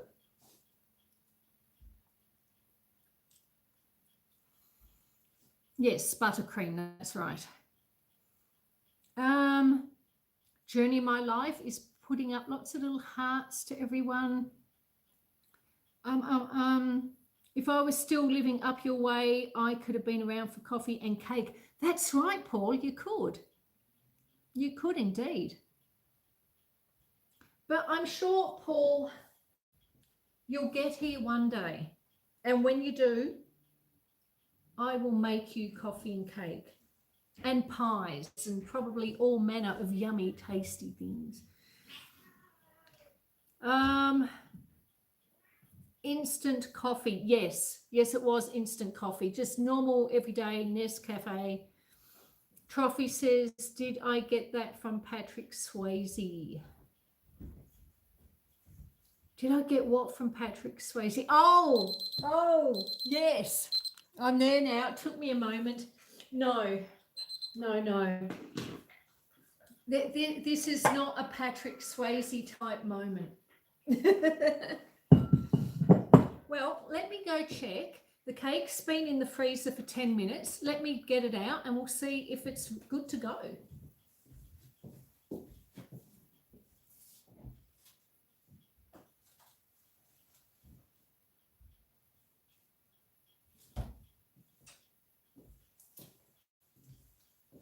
All right, let's have a feel. Certainly the top is quite cool. The bottom is still quite warm. I'm going to put it back in for a few more minutes, but without the mat. But don't worry, I'm not going to put it on a glass shelf or anything, so it'll be fine.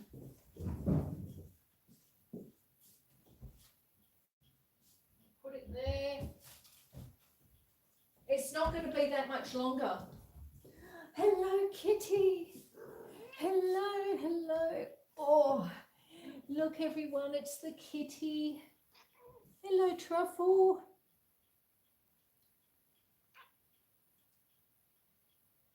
Susan, you hoarder. I know, I am. I can't help it. Nicholas. Walkers. It's 70 years old. Well, yeah, look, I mean, there's nothing wrong with it. I mean, why throw out something when there's something wrong with it? Hello, Susan and everyone. Hello, Holla. Welcome in, my friend. How are you? Thank you so much for coming in. Yes, Nicholas is calling me a hoarder because I have a 70-year-old pottery wheel that I'm going to use to ice my cake, or to put the cake on. You understand, I'm not icing it with that. Everyone's saying hello to Holla. How's Jasper doing? Jasper's good, Trophy. I just had him up here before, wriggling around in my arms for about 5 or 10 minutes. He's just starting to settle now, so I better not pick him up again because, yeah, we want him to settle. We want him to settle. Michelle says, meow, meow, Truffles. But no, he's doing really well, Trophy. The first few days, there was a lot of wee. And then after that, we had a couple of days of, oops, come on, Kitty.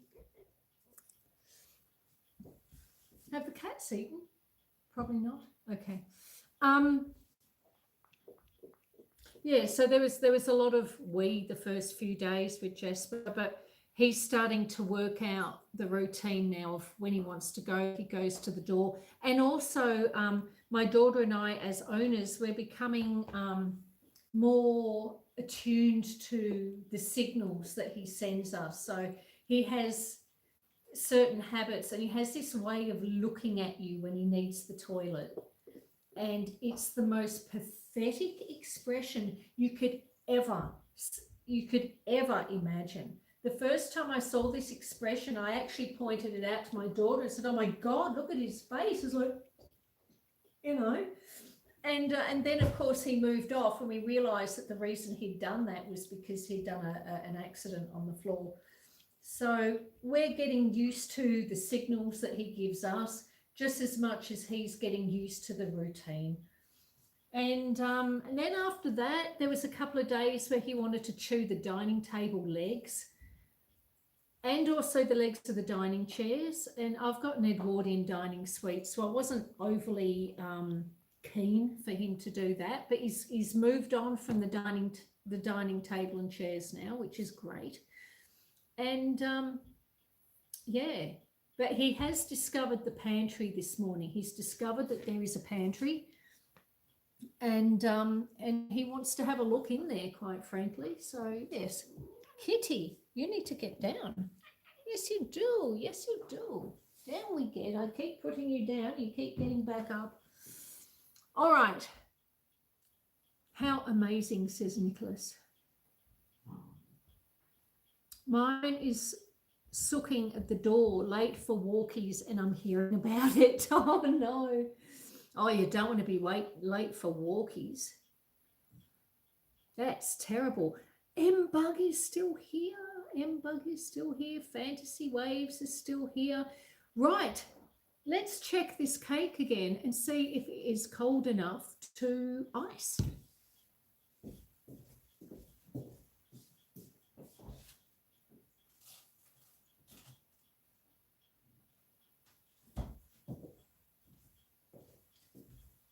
You know, I reckon it is. I mean, there's a bit of warmth in it still, but it's not too bad. So this is the cake that we're icing. It is Lia's coffee cake. Now, she has been making this cake for decades, okay? For decades. And this is her recipe. Now, I've stuck to her recipe exactly. But I did tweak the icing recipe a little bit. I might add a little bit more milk to this, I think.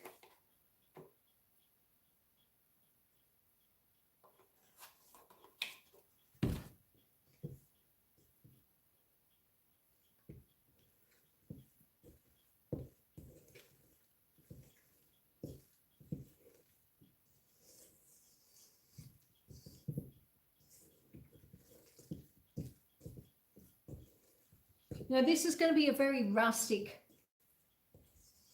icing. We're not doing anything fancy. We're just going to slop it on.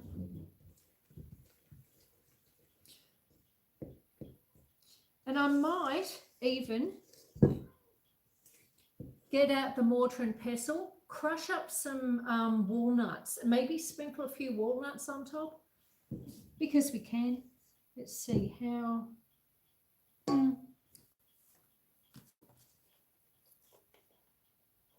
Sandpaper and cedar oil. Sandpaper and cedar oil. Coffee is ready. Oh, well done, Moni.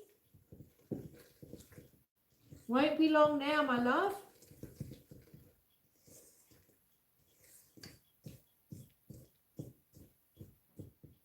Right. Can we all see? I'll bring it a little bit closer. About there. Yeah, we'll do that. So we're just going to slop it on. Woo!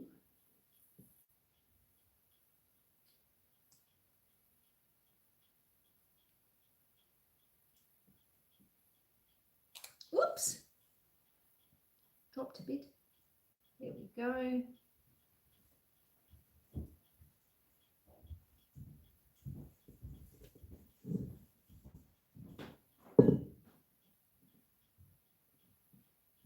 Smells nice. I mean, you've got to love a good coffee, eh?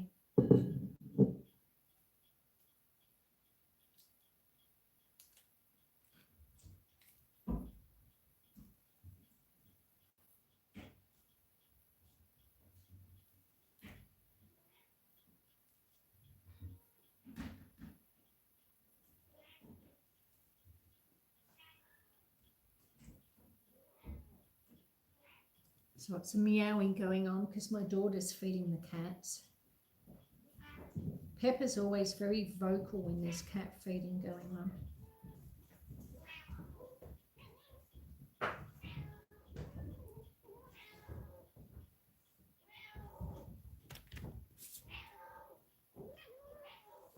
So I'm just making sure that Truffle doesn't knock over the tripod. Ugh.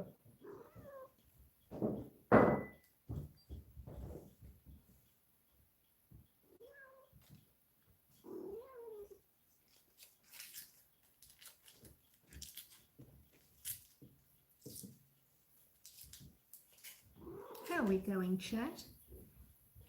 Oh, thank you, Michelle. Lots of little hearts for Susan and her amazing subscribers. Thank you.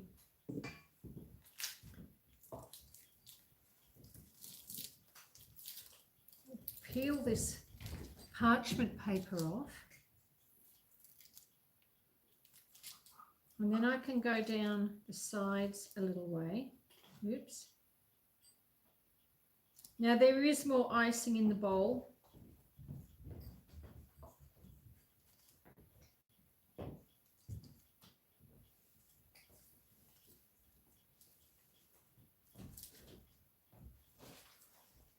Really, I should have done this first.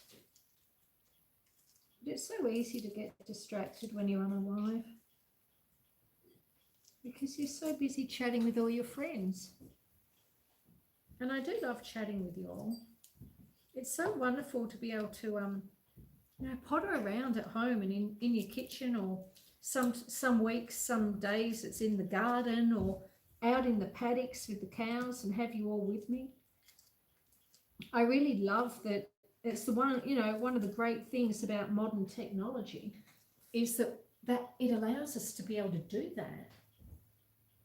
You know, what an incredible thing that is.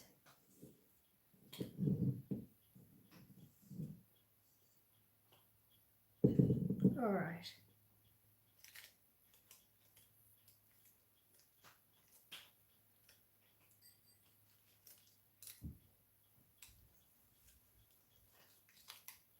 Now there is still a little bit of warmth in the cake, of course. And the reason I know that is because the icing is melting just a little bit.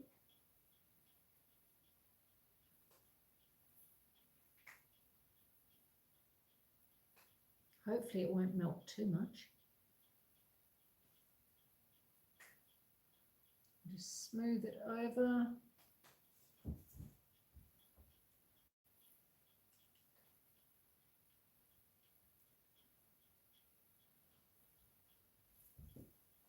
I think I'll put that there.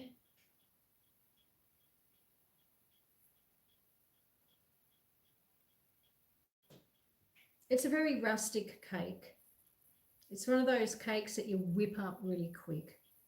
There's nothing fancy about this. It's one of those tried and true cakes.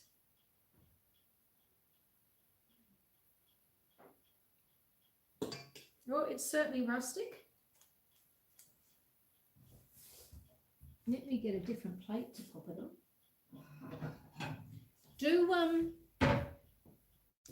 Do we want to put some crushed walnuts on it? Susan is the best cook. Oh, thank you, Nicholas. The stand looks good. Great idea. Oh, Kirsty, are we going to get an update about Dean's creations? I know. Didn't he do well with that shelf unit for Kirsty's pantry? He did such a good job.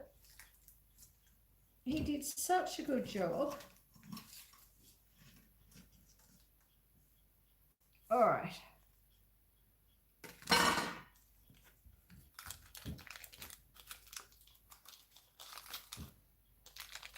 Okay. Now, really and truly, I should have done this before I iced it. But no, I didn't. And it probably doesn't matter a great deal that I didn't. Woo! Come on. Off you come.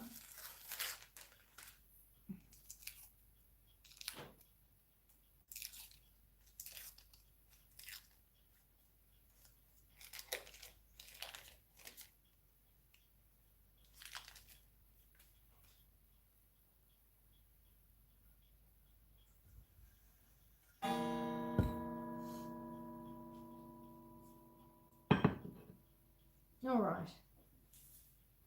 What do you reckon, folks? Do we want to put crushed walnuts on it or not? We don't have to. Looks tasty, says Moni. Yeah, it does. It does. It could probably go...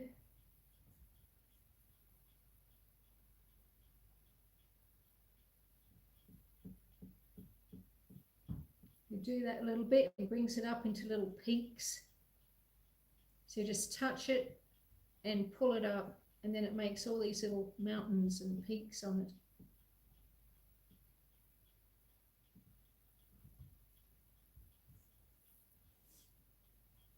it. What I'll do, that's how it's looking at the moment. I'm going to put it in the fridge for a couple of minutes while I crush up some walnuts, and we'll just do a little sprinkling on top, and then we'll make a coffee and try this cake out. What do you reckon?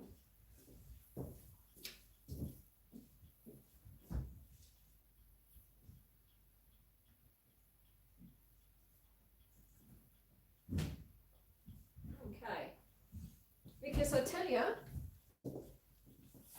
I'm really hanging for coffee and cake. I don't know about you guys.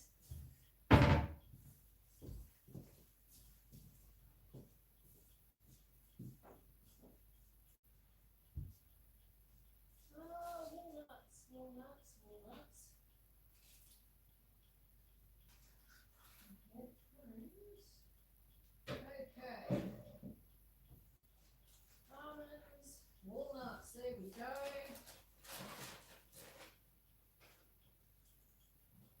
Oh. Alrighty. We're getting there. Got my big, heavy mortar and pestle. And to it, I am going to add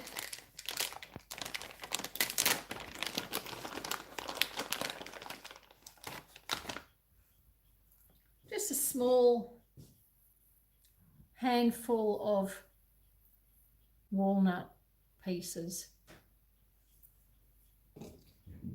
What are we doing, Chad?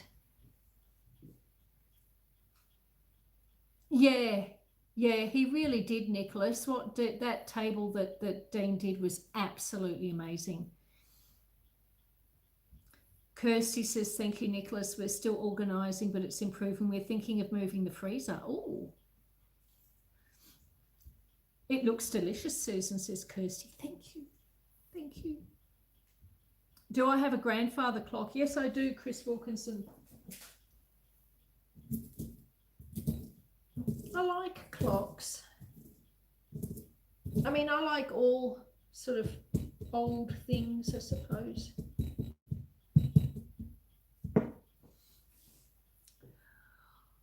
Oh, yum, says Nicholas. Susan, Michelle says, Susan, so very talented in everything. God bless her and bless her family. Thank you, Michelle. Susan has a collection of clocks and her grandfather clock, says Nicholas. And Nicholas says, God bless Susan. Thank you, Nicholas. Bless you also. Bless all of you. All of you. Artwee says, Mike's Adventure Sparks, thank you. I've seen you gifted me. You are so awesome, truly. And Artwee says, it looks so good. Now, Artwee is Jason. Is that right? Jason? Yes, I'm sure it is. Now,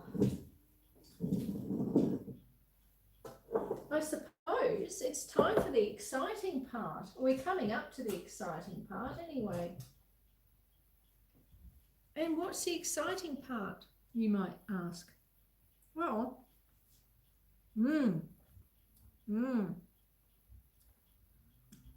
the exciting part, of course, is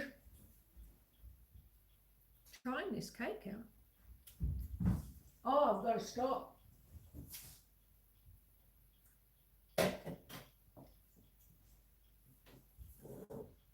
And I can't try the cake out until I've made myself a cup of coffee. It looks so good, says Artwee. I know it does. And I must say the buttercream tastes incredible. Now, for all of you who have come in a little bit late, I did say what I tend to do with these recipes and the little bits and pieces that I do cook on the weekend lives. What I tend to do is I do a sweet cook one week, and then the following week I do a savory.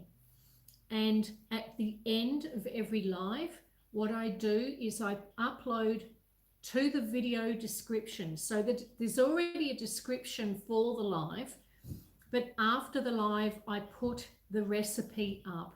Now, usually the reason I put it up at the end is because sometimes I find as I'm going that I end up tweaking or changing the recipe a little bit. So what I like to do is put up the recipe exactly as I made it. So once this live finishes, if you give me like about 40 minutes, there will be a recipe that goes up. What I always do, and I've already done it, so I just need to upload it now. There will be 2 ingredient columns. So one lot of ingredients is for those in Australia and the UK, where everything is in grams and Celsius and all that type of thing. And then there will be a second ingredient column, which is in Fahrenheit and with all the conversions for the US and Canada. So you'll see Lia's coffee cake, and then there'll be 2 lots of ingredients. So if you want to make it, you choose the one from the area where you are. So you either do the Australia, UK, or the US, Canada. Then you've got the method underneath. And then below the method, I've done the same thing again for the buttercream icing. So 2 lots of ingredients and then the method. So that will be up in about half an hour after the live finishes. So now all I've got to do is make myself a coffee. Make myself a coffee. Very important that I have a coffee to go with my coffee cake with coffee buttercream. What do I need? I need a spoon. I need a teaspoon. Ace Howdy says, a coffee for Susan. Oh, Ace has put up my, see, I'm looking at the chat without my glasses. Ace has put up my buy me a coffee link. Now the buy me a coffee link, I write articles which I don't get paid for 2 newspapers, or one newspaper and another publication. And because I want people to be able to read them and enjoy them, I put them up on Buy Me a Coffee, the Buy Me a Coffee platform, every fortnight. So once they've been to the newspapers and they've gone to print, I wait about 2 weeks and then I put them up on Buy Me a Coffee, and so that way everyone can read them.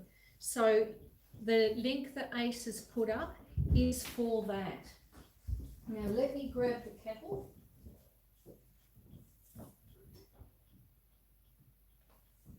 Now with Buy Me a Coffee,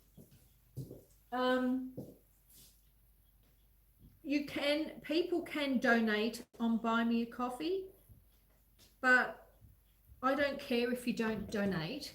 I mean, it's great if it happens, but for me, the whole reason I gravitated to Buy Me a Coffee in the first place was purely because I wanted people to read my articles, and I wanted feedback, and I want to improve my writing skills. And it's very encouraging, you know, to write a story or an article and to then, you know, it goes to print, and very occasionally I'll get a letter that someone has written to the newspaper, or someone will leave a comment in the Buy Me a Coffee, and it's so encouraging to get feedback. And yeah, and for me that was the main drive with Buy Me a Coffee. So you can go into Buy Me a Coffee and you can read the articles completely for free. Doesn't cost you anything. So if you ever get bored and you've got nothing to do on a Sunday afternoon, go for it.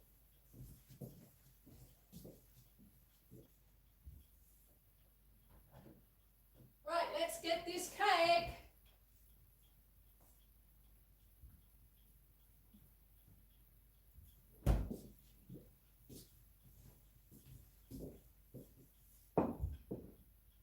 Let's see where we're up to.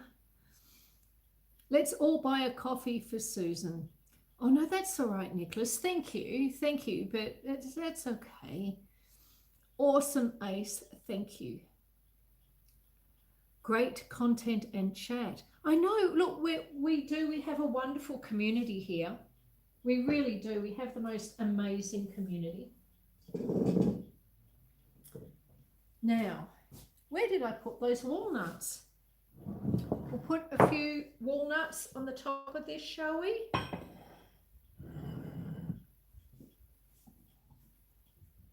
Just a few.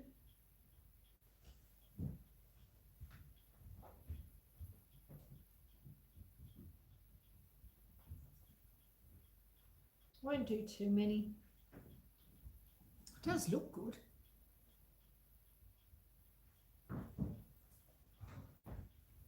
All right. So that's how it's looking, complete with walnuts. And there was probably only like 5 or 6 walnut halves that are on here. So it's not an awfully big amount of them. And then I reckon we're almost ready to cut into this thing.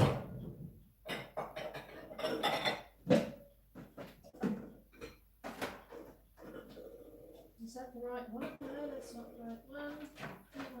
That. Okay. Her coffee looks better than the stuff we get in the States.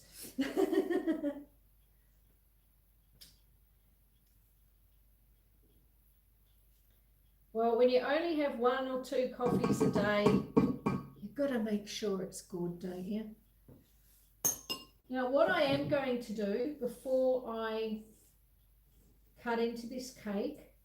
There's a little bit of buttercream icing left over, and I'm going to pop it into this bowl, and then I'm going to pop it into the fridge, and that way I can use it for something else later.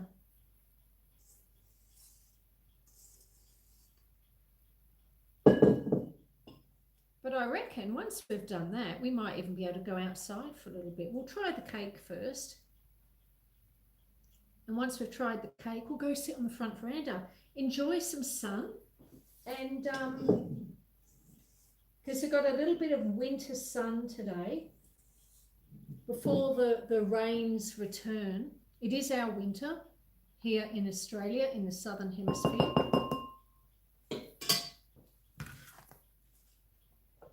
So the right lid for the right bowl. Yes, it is. There we go. That's the leftover buttercream. I'll put that in the fridge.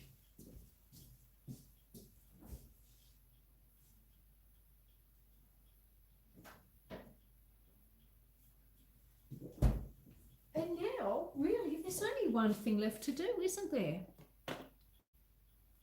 For the moment, let's have a cup of coffee. Yes. Yes, yes. I do have a coffee grinder.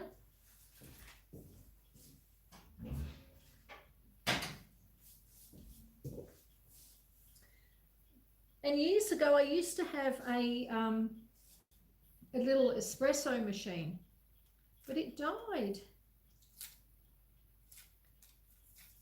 Thought I'd got all the paper off, but there's still a bit left over. We'll take that off. Yes, it died, which is rather a shame. And look, it's not worth it for me. I only have, like, when I get up in the morning, I do have a cup of coffee. And when I do these lives, I always have a cup of coffee with you. But apart from that, I don't really drink coffee. I drink a lot of water and a lot of tea.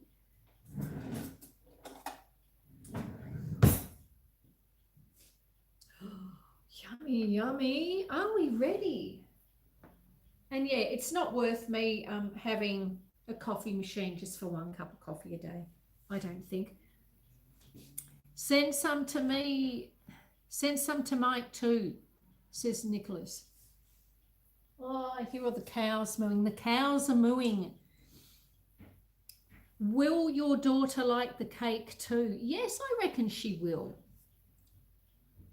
Nicholas says, your articles don't need improvement, Susan. Get a publisher here in Victoria and get that book going, girl. Are you on chapter 3? Yes, I am on chapter 3. Nicholas is asking because I've started writing a book not so long ago. How's he doing? Yes, I'm writing a book, a high country homestead book, and it's called Memoirs. And of course, this is a working title, Memoirs of an Accidental Farmer. I think that's what it is. So at the moment, we're sort of into the first week on the farm. So we've had all the backstory and the purchasing of the property and the moving into the property and unpacking and the first night and the first morning and all that exciting stuff. And we're into the first week. And of course, when you move into a new property, it's all like, you know, rainbows and sunbeams and you think everything's great, but then you very quickly find out that living on a homestead is going to be a lot harder than you think it's going to be. So, yeah, it's going to be a great story. And within that story, a lot of my articles and things that I write, which are all various stories from our homesteading experience, the good and the bad, some of those will be incorporated within the book, but in a lot more depth. And also there are characters, local characters and friends that come up and visit and are quite often involved in some of these stories. Now, when I write them and they go to newspapers, I don't write the characters into the stories necessarily, but in a book I will be. So there will be a few characters coming into it as well. All right, so let's get this thing cut, shall we? Yes, yes.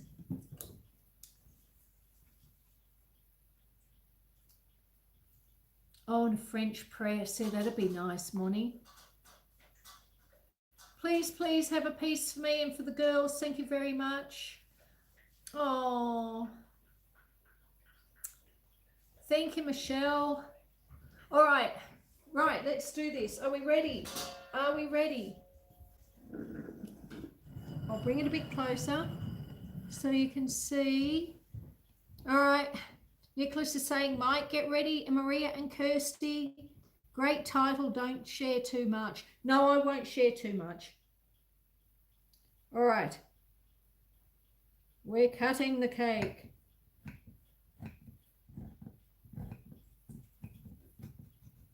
Ooh. Do you want a piece? Yes. Do you want me to give you a small piece since you're not entirely sure what it's going to be like? Yeah, yeah. All right. Small piece.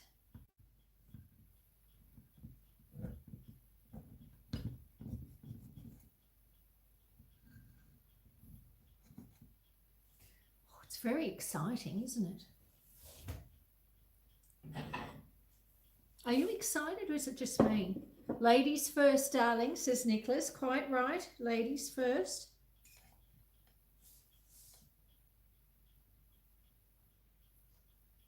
Oh, okay. Hang on. Hang on. So that's what we're looking at, folks. I'll try and get out of the way so you can actually see the cake and not me. So that is Lia's coffee cake recipe with my buttercream, and then I added some crushed walnuts to the top of it. What do you reckon? What do you reckon? Got to have a cake fork. I shall just give this to my daughter and I'll be right back.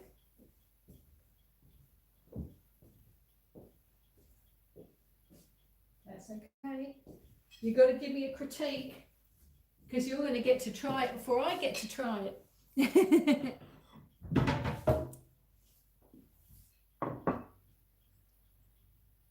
I'm just watching the dog.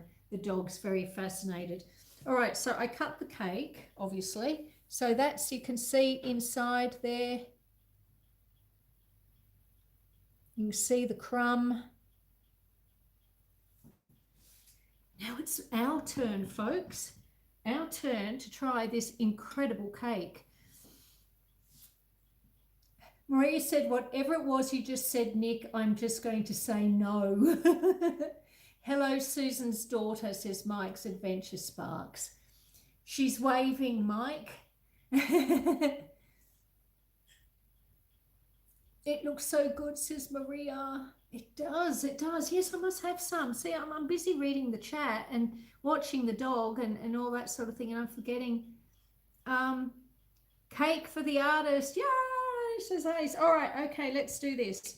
Let's have our own piece of cake. What do you think? Yeah?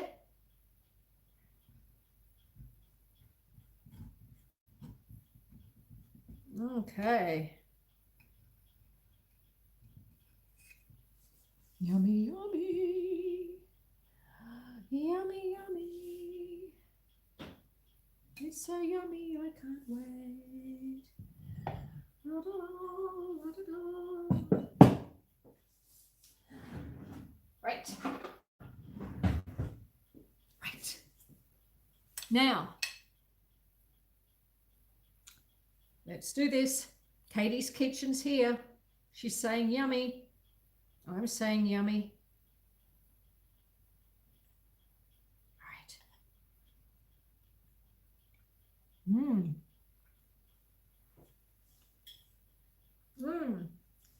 It's good. It's not, you can certainly taste the coffee. It's not overwhelmingly coffee. The recipe had 2 teaspoons of instant coffee granules in the cake batter itself. And then I did another 2 teaspoons of coffee granules in the buttercream icing. So, you know, clearly altogether there's 4 teaspoons. And I was sort of expecting that it would have a stronger coffee flavour. And I was a little bit worried about that.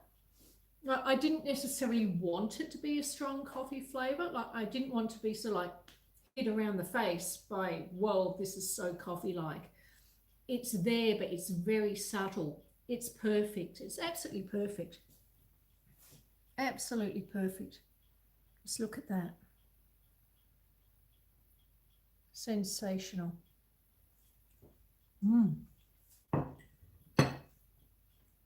Yeah, I'm very happy with it.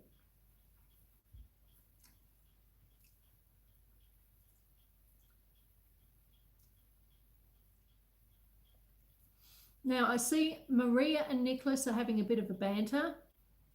No, not you. Oh, Katie's kitchen. Okay. Yum! Stop! No! I need to lay down. Enjoy your cake though. Thank you, Katie's kitchen. Thank you, Katie. Thank you so much for being here, love. I know it's very late for you, so you're probably going to bed, are you? But thank you so much for being here. It's a beautiful cake too, Katie. Leah's still here. It's really nice, Leah.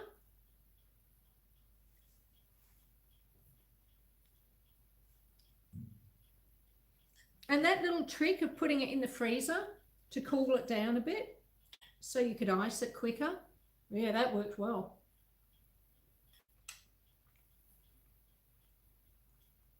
Looks lovely, says Maria.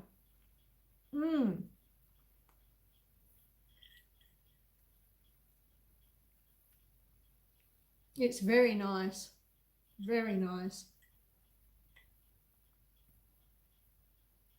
Ah.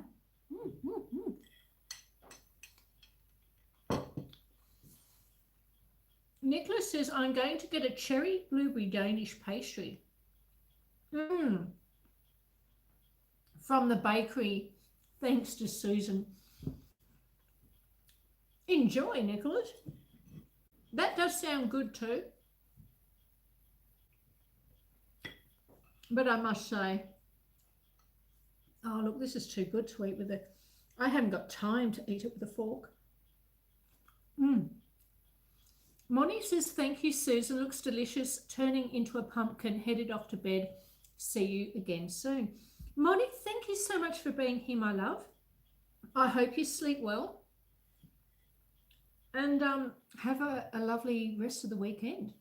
Oh, now for Moni, this will include you as well. I'm doing my first ever members live on my Monday morning, which will be your Sunday evening. So if you have a look, you will see it's already scheduled.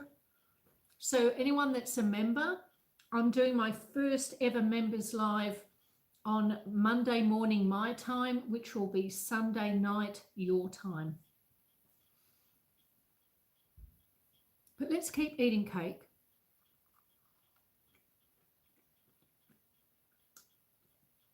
Oh, it's good.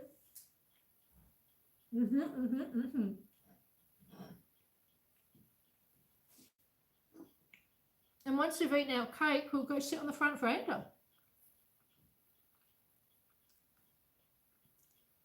I will watch for it, says Moni. Thank you.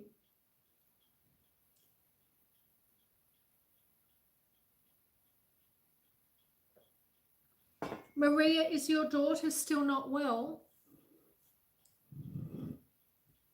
I know she had food poisoning, didn't she, from something she had at McDonald's?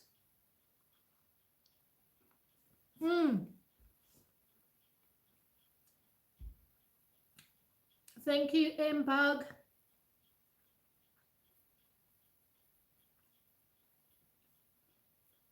Oh, we will. We definitely will enjoy it, Em.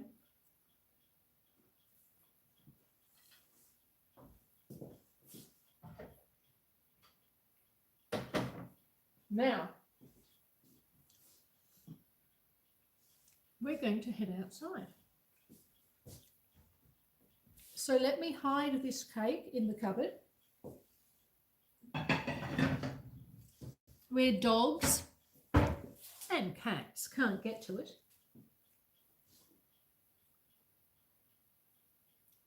Monday, Australia time, says Nicholas. Yes. It's very early. If you're in Australia, I'm doing the live at 6:45 on Monday morning. The idea was that we were going to watch the sunset.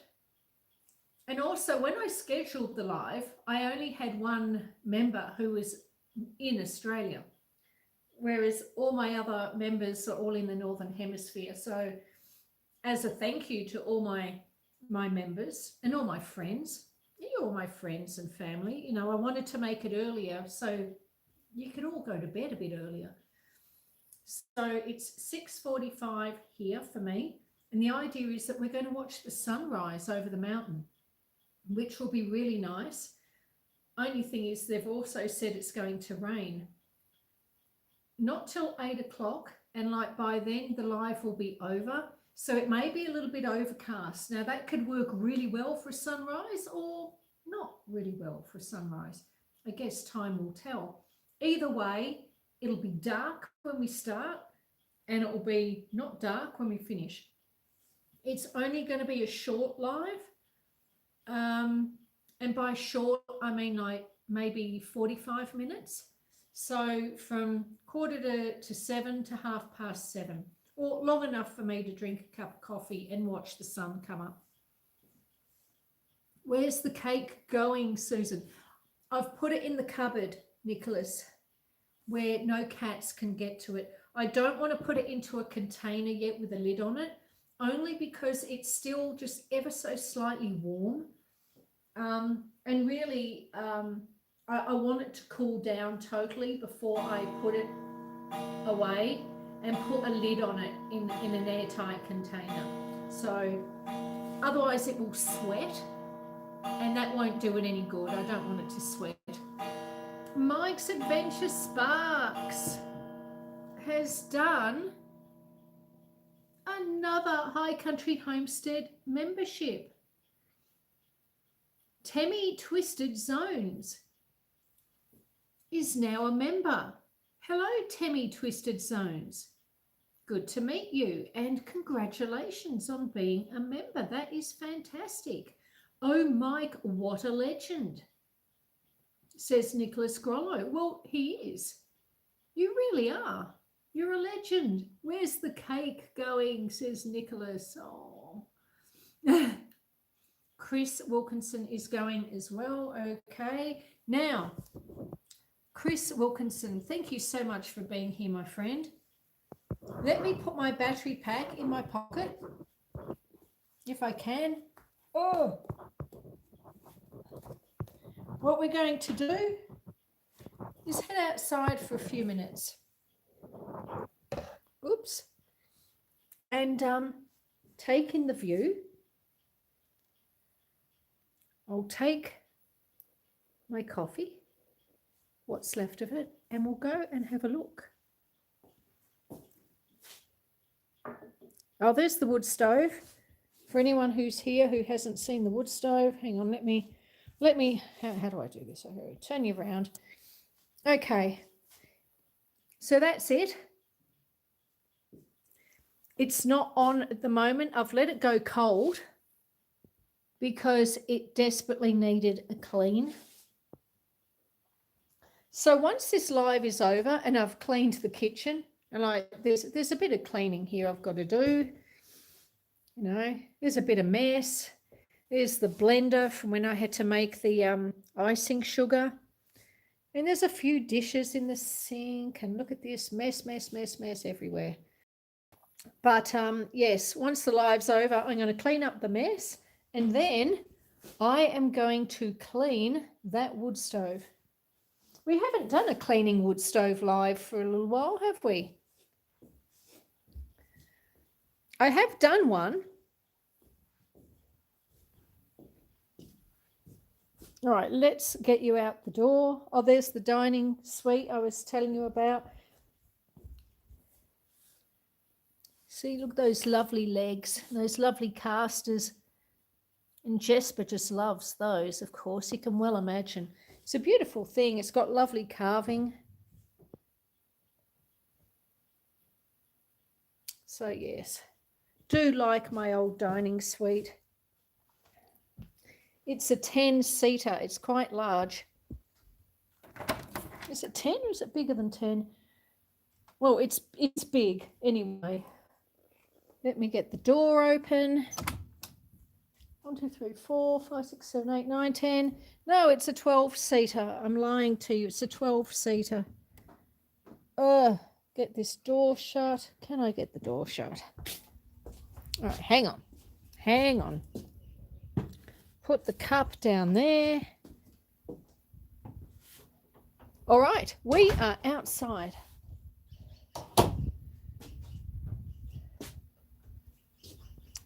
Are you still with me, folks? There we go. Look at the world. There's a few sheep over there asleep. Let's come down here. Find our little comfy chair that we tend to sit on.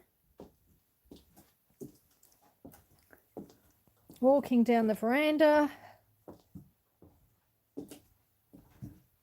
Now I'll put my coffee down here on the chair, and then I can turn you around and let you have a better look.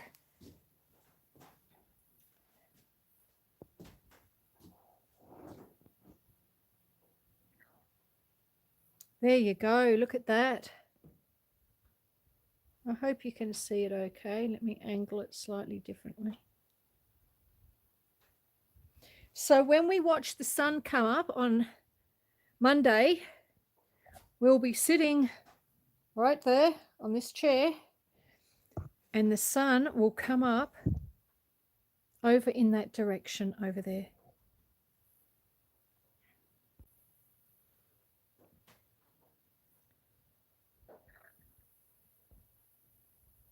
Animal lover saying, hi, everyone.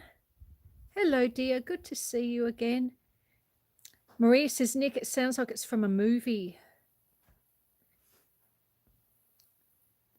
And Moni's saying hello to Michelle Talks. The caretakers tend to the land. Is there something wrong with my chat? Because it's saying... Oh, I don't think my chat's working properly. How do I get my chat back up? Hang on. Hang on. I have a question for my daughter. Because I know this happened once before. And she was able to fix it, and I think I know what the problem is. Oops, I'm so sorry. I have a quick question for you.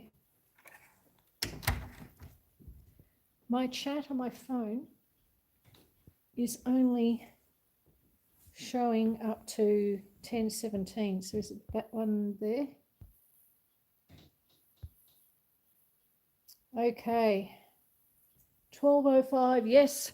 Yes, I was right. Okay. And my daughter fixed it. Yay! She's so brilliant. Okay. Kathleen's Place. Thank you for being there. Hello, Kathleen. Hello, Kathleen. Ace is rocking some of our custom emojis. Now I could see the view and see the chat. Because when I was inside, I was using the, I had the laptop so I could see the chat more clearly. Connor Burke saying hello to Mike. Kirsty saying hello to Kathleen. How are you, Kathleen?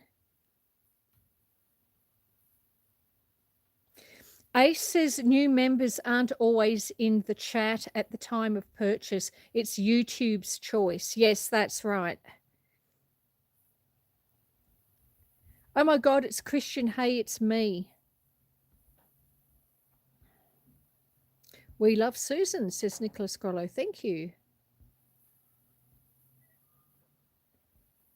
Christian. Who is Christian, Nicholas?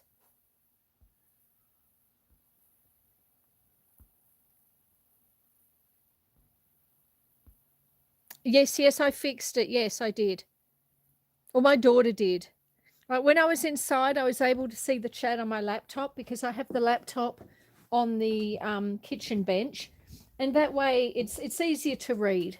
And it was only when I came outside here and I thought, hang on a minute, my chat's not moving. But look at that fantastic view, everyone. Can you see that? I wish they would fix it. They picked people out of the chat.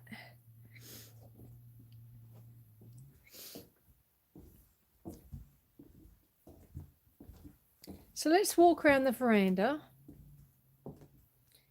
See, the grass is getting quite long again, even though it's winter. Sometimes we have snow.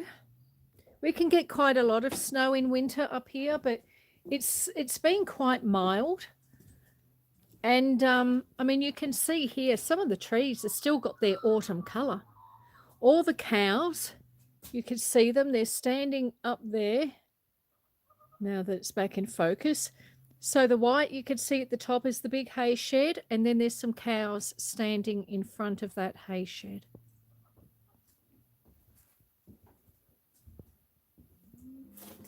That's right. That's a big white weeping cherry. We got the fountain. We got a little itty bitty blue spruce there that I planted earlier this year in memory of my late brother. He passed away last year, so I planted that in his memory because he had one in the front garden of his home. And every time I visited him, I mean, for as long as I can remember, that he had a blue spruce in his front garden. So for me, it's a nice memory. It's a nice connection. So yes, the garden's all looking a bit scruff at the moment, but it is winter. The camellia is flowering. Thank you, Kathleen. Yes, he was on life support.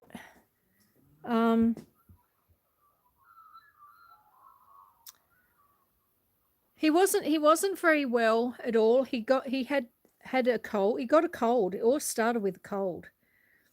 And he was just getting sicker and sicker, and he ended up in hospital, and he was in hospital for quite a few weeks because it turned into pneumonia.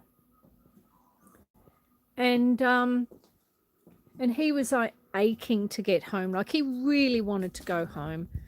And in the end, the people at the hospital said, look, you can go home once he had improved to a certain point. And they felt he was really on the mend and look, he could have a couple of days. So they allowed him to go home for the weekend. And I believe it was on condition that he stayed inside and either he sat in an armchair or stayed in bed and let his wife and his family look after him. And it's my understanding that he came home for the weekend because he was starting to get better. And his wife had gone to have a shower and he was sitting in the lounge in his armchair when she went to have a shower. And in the few minutes she was having that shower, my brother Rick decided that he would go outside and have a bit of a walk. Now, outside their back door is a swimming pool with paving around it. And I believe he lost his footing and he fell and hit his head.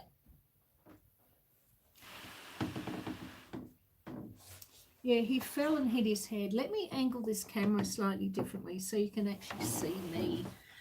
Or maybe I'll raise it a bit. If I do that, yeah, he fell and hit his head on the pool surround.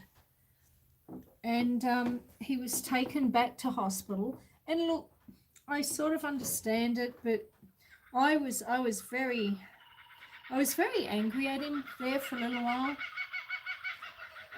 But he hit his head. From what I understand, he never regained consciousness from that point. And he was in hospital for about a week on life support, and he was showing no signs of improving. And so after a week, the machines were turned off. And then he hung in there for another week before he finally passed. And so I felt I was very sad, of course. And I almost hate to admit it, but I was quite angry at him for a little while there because he had spent so long in hospital um, getting better.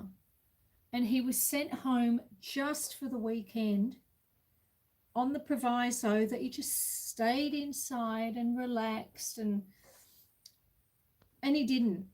And look, I get that. I absolutely get that. He would have been so frustrated at having to, having been in a hospital bed for weeks and weeks and weeks, and then to finally get home and be told, stay in bed or stay in an armchair. So I understand why he did it, why he felt like, oh, this will be a good opportunity, I'll go and have a little walk outside. It's around the pool, the ground's nice and flat, everything will be fine. I understand why the frustration that probably led him to that moment. But at the same time, I did feel angry at him. And then I felt guilty for feeling that way. Because I thought, he spent so much time getting better, and all he had to do was stay in that bloody armchair, and he'd probably still be with us. He also may not have been with us. But when something like this happens, you do tend to spend a lot of time on the what ifs. What if they hadn't sent him home from hospital? What if his wife had not had a shower? What if he had just decided to stay in his chair? What if, there's every possibility, that an hour after it, if he hadn't have gone outside, he could have been walking in the kitchen on his walking frame and tripped over his own feet, fallen over and hit his head, and it would have been the exact same scenario. But when someone passes under circumstances like that, it's hard not to play over the what ifs. And yeah, I was so upset, of course, at the situation and at his passing.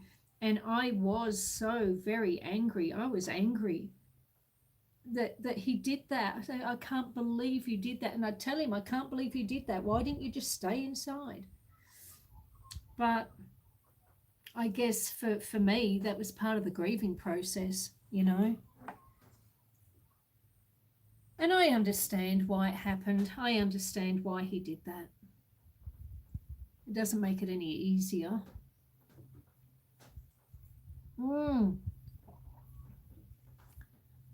That's right. He could have fallen. That's exactly right, Mike. He could have been in hospital and fallen. And yep, I completely get that. But yeah, it is hard to run over the various things in your mind.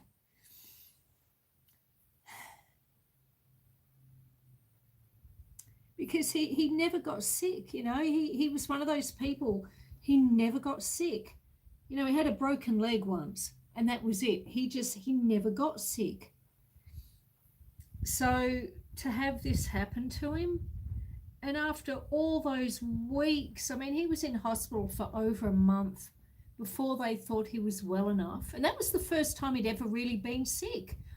My whole life, I'd never known him to be in hospital, ever. And he was in his 70s, never been in hospital.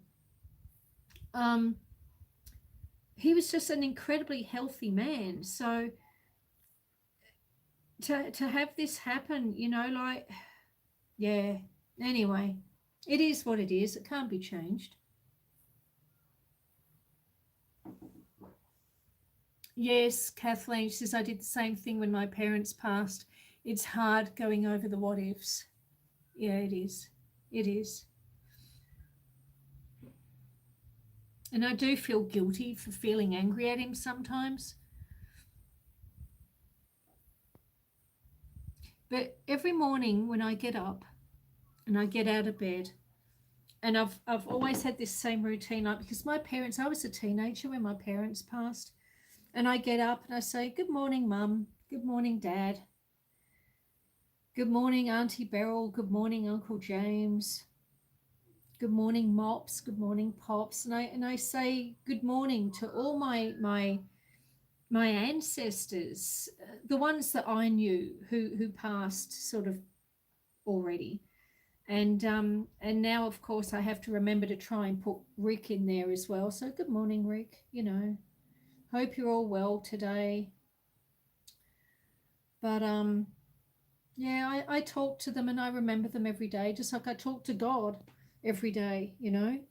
It's part of my routine. It's part of my routine. But it's still very new not having him around. It's hard to think that there's a world that exists now without him in it.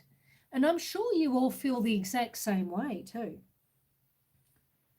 There's very few people here in chat in the world who haven't been touched by death in some way.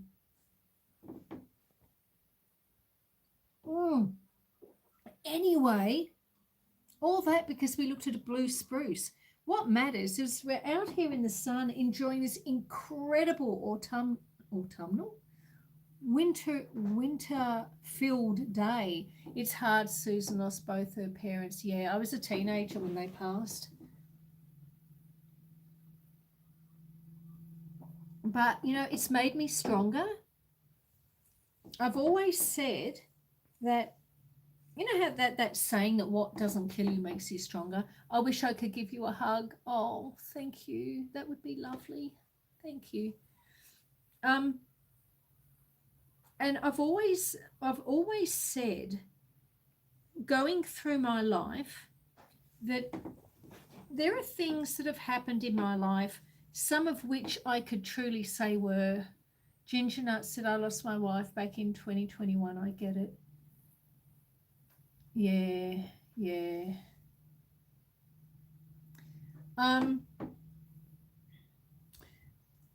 Things have happened in my life, and some of them are good things, and some of them aren't always good things. But at some point further down the track, I can always look back at a situation and say that there is awful as that may have been, there was some good that came from it. Now, for me, losing my parents, both my parents, when I was a teenager, was not a good thing.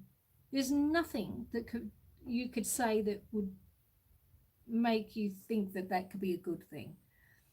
And for a long time, I couldn't see any good that came of it either. But all I can say is that because my parents did die when I was quite young, it's made me very independent. I can live here on this amazing property and try and live this self-sufficient lifestyle. Now, I don't know whether I would have the mental fortitude to live this life if that hadn't have happened to me, because the loss of my parents meant that I had to grow up very, very quickly. All my friends in high school and after we left school, they were going to nightclubs and pubs and parties and holidays and stuff like that. And I was working 2 jobs trying to pay the mortgage off on what was still owing on my parents' house. Oh, you've got to go, Connor. Good night, my love. I hope you sleep well. I was trying to pay the mortgage off. I was working 2 jobs at the age of 18 trying to save this house because it was all I had left of my parents was this bloody house. And I did. I paid it off. So I guess while all my friends were off partying and having fun, I was working jobs, and I was paying a mortgage and trying to learn how to budget and things like that. And I'm not saying that because it's oh bugger me. It is what it is. I don't mind that I missed out on all that sort of teenage partying lifestyle, because that was never me and my personality anyway. I think a reasonably serious person. I'm not a party goer. I never have been. So yeah, what came of it was that it made me the person I am today. It made me strong. It made me independent. And it gave me mental fortitude that I may not have had otherwise.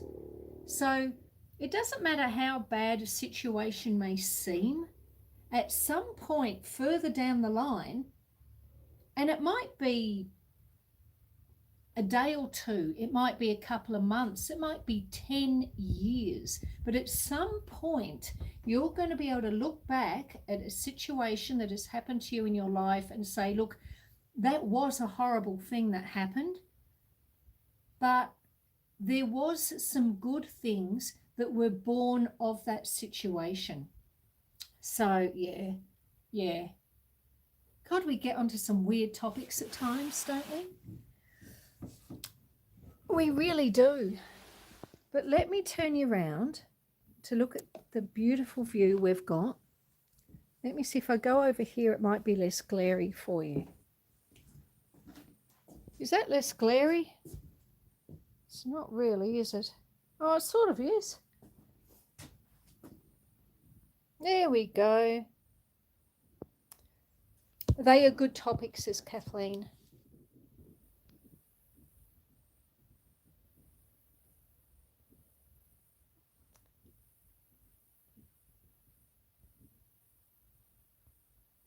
I'm just catching up.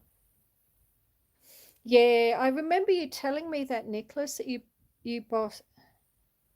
Yeah. Grief is horrible on the heart, says Ace. It is. It is.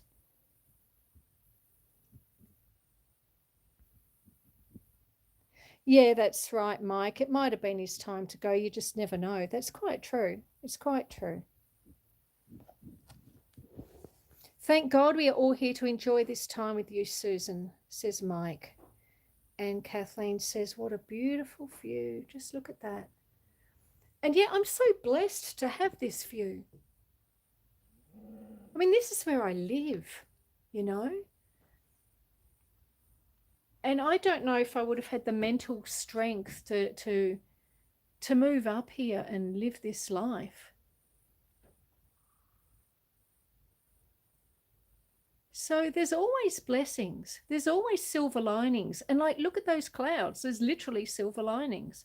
There's always silver linings.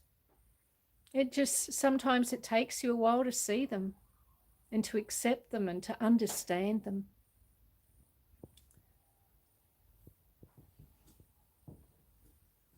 You can see the cows out there. Moo. Moo. Well, my friends, I think it's time that we start to close down this live. Always appreciate an honest conversation, says Ginger Nuts. Ginger Nuts is Neil. Thank you for that, Neil. Well, what was I going to say? It is a beautiful place, isn't it, Rocals? Welcome in, Rocals. Rocals' cabin. Oh, it's so glary out here, isn't it? See, my hair's dried now. Remember when I started the live, my hair was all wet? Now you can see it in all its purple glory.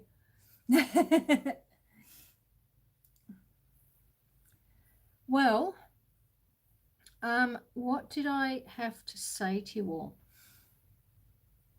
Mike from Mike's Adventure Sparks, thank you so much for all the gifted memberships that you paid for today. I really appreciate that, and I appreciate your support so much. So thank you very much, Mike. Thank you very much to Ace and Kirsty for putting up all the links. I appreciate that very much. I'd like to thank you all for being here and taking the time to spend with me. I hope you can all see me okay, can you? Taking the time to spend with me in the kitchen this morning as we made Lia's coffee cake. Much love, Susan. Take care. Oh, thank you, Kathleen. And before you go, hit the thumbs up if you haven't done it yet.